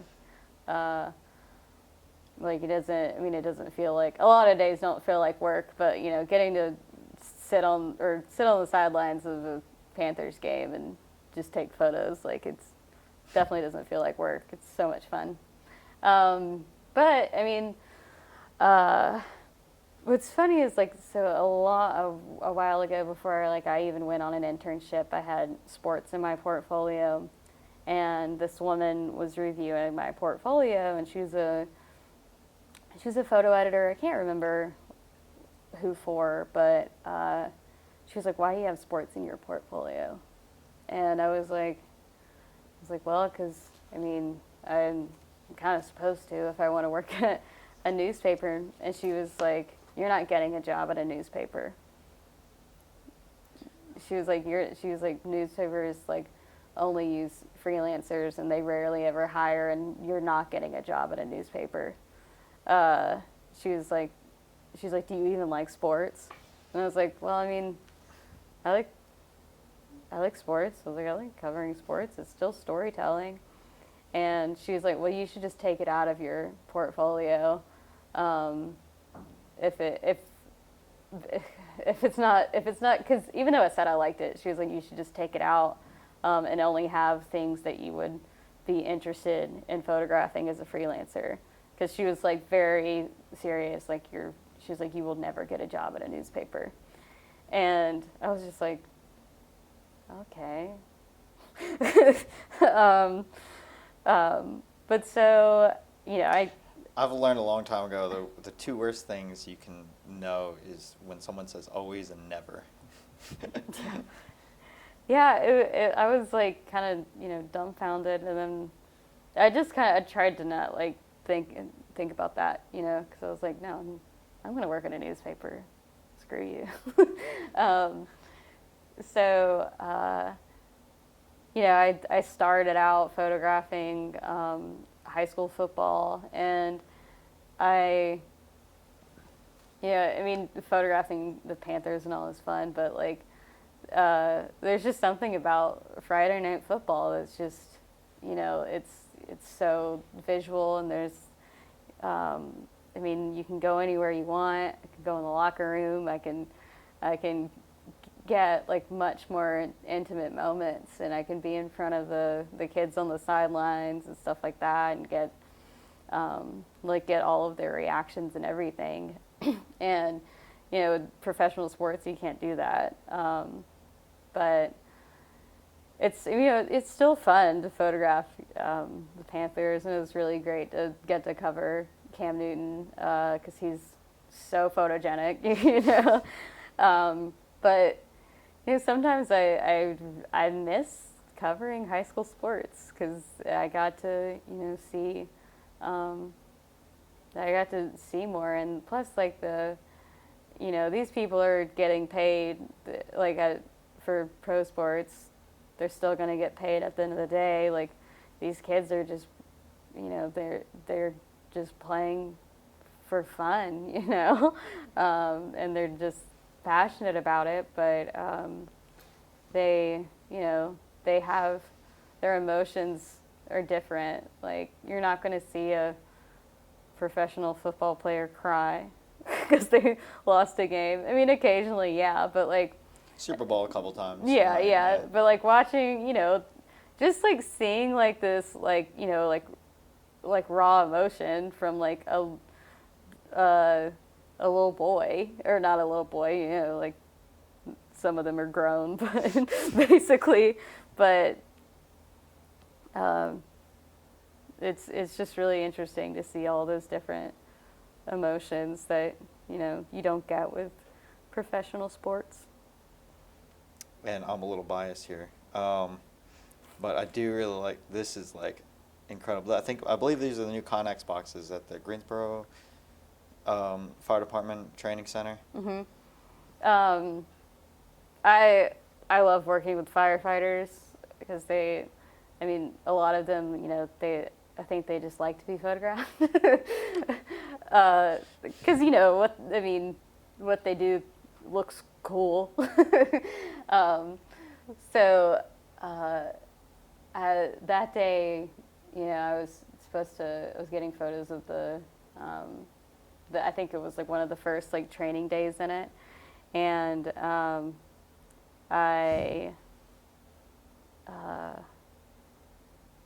I was like trying to figure out like where I wanted to shoot from, and they were like, "Do you want to go inside?"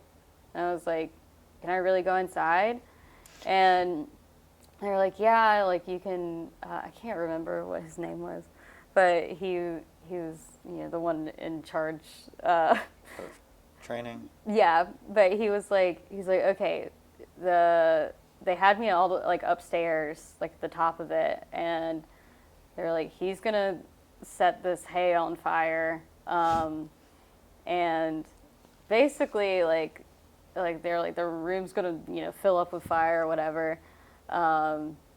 You you just keep taking pictures, and then I'll pull you away.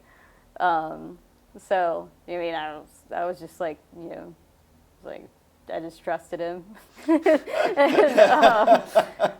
you know, I was like shooting as much as I could until like I eventually got pulled away. But I mean, like in photographing stuff like that is because I mean, you know, exposing for fire, but then also trying to get the exposure correct on the firefighter in the image. Because I have to be somewhere in between, because if I expose properly for the fire, like he's just gonna go black, and like, you know, it'd be hard to pull up detail. So it was definitely I mean, I was put in the position to make the photo, but then like I had to like really think technically and critically very fast of how I was going to make it work. It's like doing fireworks. Fireworks are always tricky. You have to get somewhere. You have to play before Yeah, you. you got to get somewhere in between. Oh yeah, you've photographed fires, trees down, all sorts of things. But do you have any? I guess from here, do you have anything? You know, what are your goals, ambitions, so forth, from this point?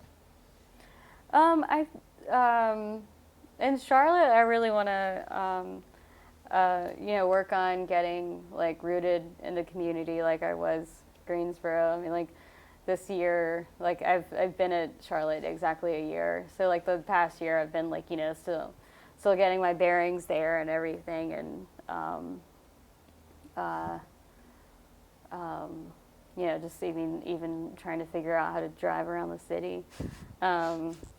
But, you know, I want to work on like more long-term stories, and like I said, since we have like the marginalized communities reporter, like the housing reporter, like I have like really great, I don't want to call them tools, but like really great people to work with to be able to like tell the stories I want. And I always am just like focusing on just trying to make an impact, and find the stories that do that. I think I think I want to stay at Charlotte for a while. I could definitely see myself staying there for a long time. Because I was thinking about it. I was like, well, I'm at the biggest paper in North Carolina. Like, where else would I go? So I like being close to my family and everything. So right now I'm in a really good spot, and I'm just gonna just keep making work that shows my community and makes me happy. It is funny because like a lot of it, like images that people reference sometimes I don't remember, because I'm just kind of a machine for photos. Like I'm just a factory that just like so many, turns out photos all the time. Sometimes people will be like, oh, I saw a da-da-da picture, and I'm like, what was that? And then, so it's just like I do so much that I forget. But Really sucks when you forget people you've interviewed. yeah, and sometimes it's hard when I like see them just in a different situation, and they notice me, and I'm like,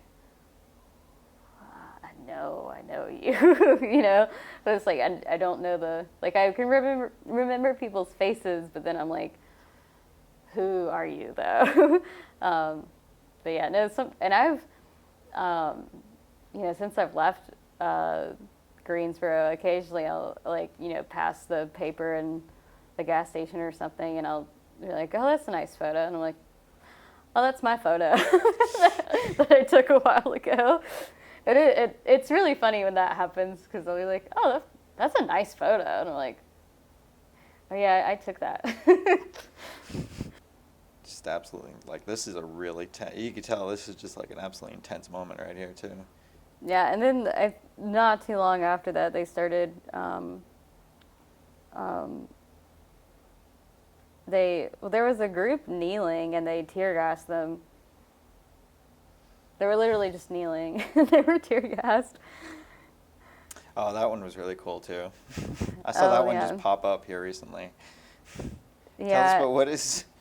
So that was remember the Summit Avenue apartments? There was the fire. This is where 5 kids had died. Yeah. Oh man. Yeah, 5 kids passed away, and it was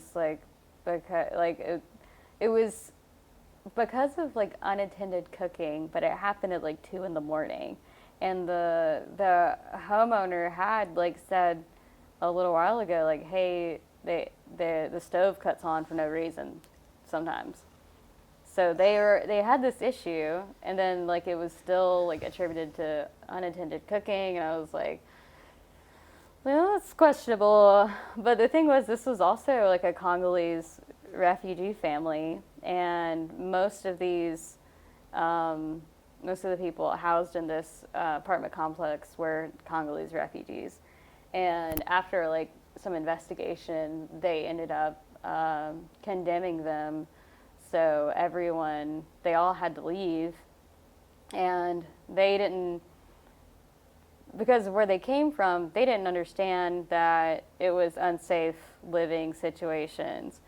And it was home to them, and they were close to, people that looked like them and spoke their language. So they didn't want to leave.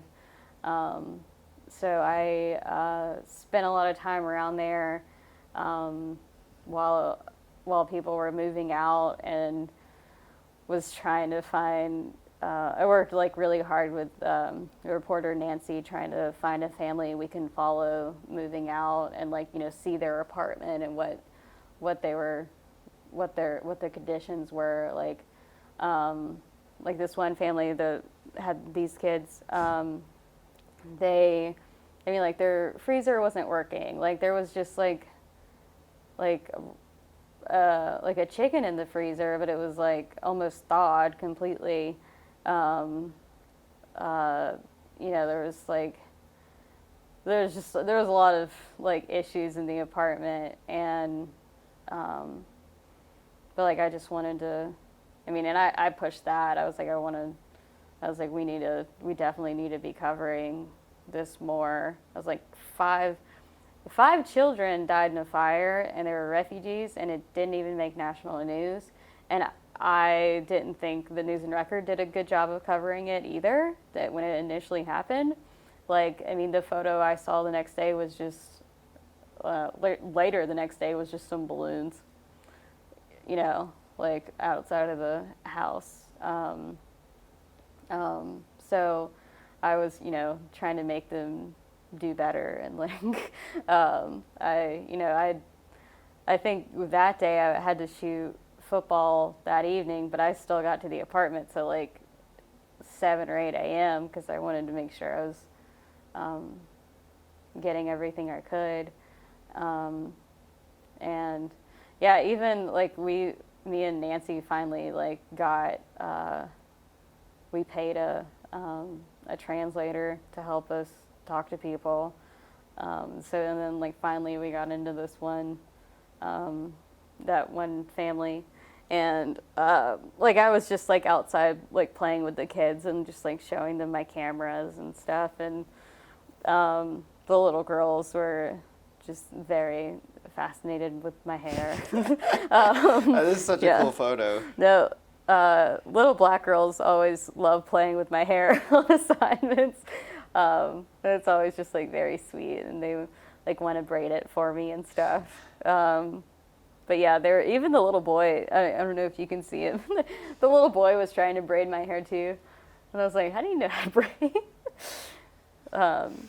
But yeah, no, I don't want kids, but I do love photographing children. Just because they're not concerned about what they look like yet, so they'll that humbling embarrassment factor has not set in yet. Yeah. So they don't. They'll like do some like silly poses for a minute, but then they don't pay attention to me, and so it's I love photographing children. But it was funny that day. I spent a long time out there because the kids started playing soccer, and there was really pretty light, and then one of those little girls came out, and she had this little toy camera, and she was standing alongside me the whole time I was taking photos, and was pretending to take photos like I was, and it was very cute. It was very sweet. Inspiring other photographers. Oh yeah, no, anytime I hear especially a young woman that said oh, I saw your work and decided I wanted to be a photojournalist, or decided I wanted to go to RCC, because it's just it just makes me feel just flattered, and I'm inspiring other women to become journalists, because it's a scary field to try to get into since it's male dominated, but if I can get one woman into a job or internship at a paper, I feel like I'm doing something good. I think one of my students might actually be interning at the News and Record, so that's really exciting to me, and she's a girl. That I can help make that happen. This is really cool right here too. Oh, that was at the second Unite the Right rally, which was actually pretty uneventful, because there wasn't that. it was almost more media than protesters. But in that situation, I did happen to be like in the right place, the right time, because the police had this barricade set up between them and the Unite the Right people. They were going off in a van, and like the police were like protecting them. So this big group like tried to rush the barricade and get past it. So that's what was happening there. They didn't end up getting through, but this looks like a high school yeah. game or a So college game? that was a high school game. So that was my first year at the News and Record covering high school football, and I pretty much covered. I photographed their first practice up until their state championship game, and I really like built a connection with these players, and when they're in the locker room, like sometimes they'll like pray before games, and then like it may have been that game, I'm not sure, like they like put their hands on each other's backs, and then I start like taking a picture, and then and then someone like puts their hand on my shoulder, and I thought it was really sweet that that I was like included in the prayer. In their prayer, and I photographed them. I mean, I was in their faces photographing them when they were like doing well and when they were losing, and so they they trusted me, and they like let me get close and let me see that. And like I was saying before, like you don't get to do that with professional football, but they went on and they lost the state championship, and I was photographing the coach, like he was stopping to hug each kid, and like in between he like stopped and hugged me, and he said like, thank you so much for being here. And it was really, then I started crying because like I'd been there this whole time, and I don't know, it just made me really happy that I was able to like tell that story like that, and really be a part of that team, I guess, and the fact that they really appreciated me being there even when they lost, and documenting that. Like there's the AP sports editor's photo I won was from that game. There was a guy. One of the players was like on the ground with his hand in his head in his hands, and like the coach was like behind him, like had his arms wrapped around him, and it was like, I mean, you don't see. It's just like not a moment you see. You don't ever see like a boy crying, and it's like the opposite of toxic masculinity. It's not what you're supposed to do. Yeah, you don't get to see things like that, and I ended up seeing the coach later on, and he was like, I went home to see my mom, and she had 6 copies of that photo because she loved it so much. And it was even the background on his phone. Oh, yeah. Wow. So it was really sweet because, like, I take a photo like that and I think it's beautiful, but I'm like, did they like that? Because sometimes I don't know. Like, I don't see the person again or hear from them. But sometimes a kid would, you're like, why'd you post a picture of me crying on the internet? But it made me really happy that was as special to them as it was me. Oh, this was a fire in Summerfield, wasn't it? Yeah, I was on my way to another assignment, and I saw smoke, and I was like, and then I saw a fire truck, and I was like, oh, there's definitely a fire. So I, drove towards it, and I got there so early that all the fire trucks weren't there yet, and I thought I parked far enough away because I mean that was one of the first things I was taught, like, you know, park far enough away so they don't like mow your car down or whatever, or like break your window to put a hose through it. Luckily, but, Summerfield doesn't have hydrants, so. yeah. So I had, I was making photos of the house and the firefighters working, but then like I saw I saw the homeowner and he was upset, and I didn't immediately make a photo of him. I talked to him and I said, I was like, I'm so sorry this happened. I was like, do you have any idea what happened? And he was just like, all he was telling me was like, he's like, my wife never had anything nice in her life. He was like, and this house was the nicest thing I ever got for her. And he was like, and now it's like burned down or whatever.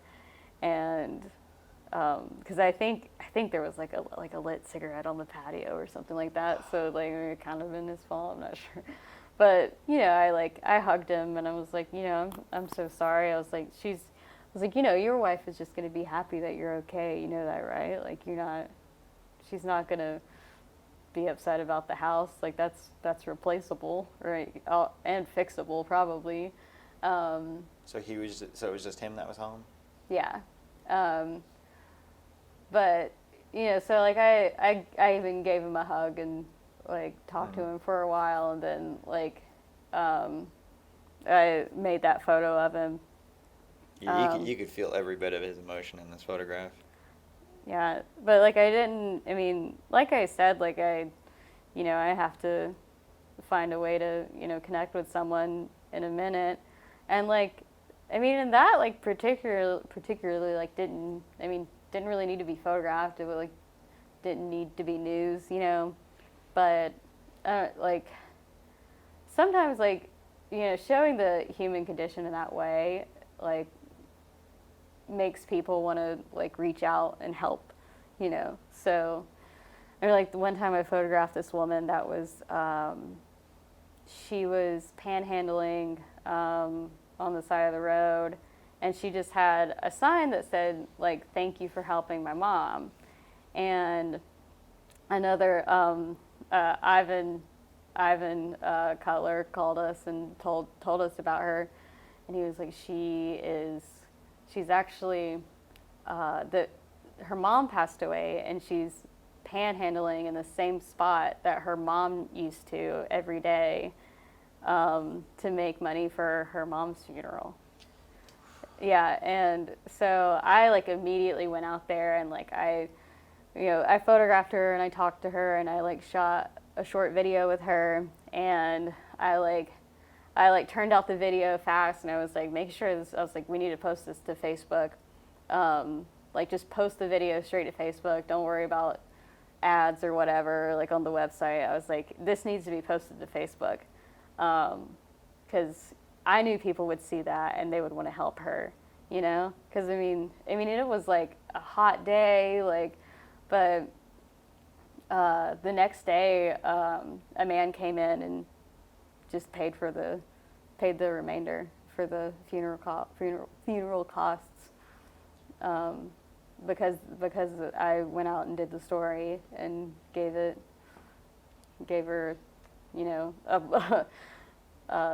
the space to be like seen, I guess. So Do any of these stories like sit with you after a while?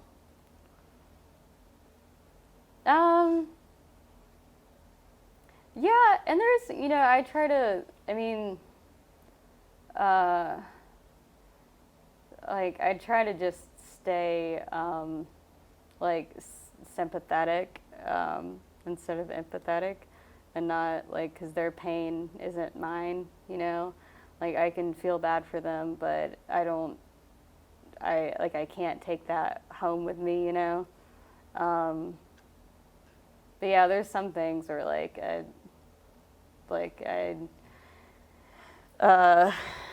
I will kind of, it just ruins your day.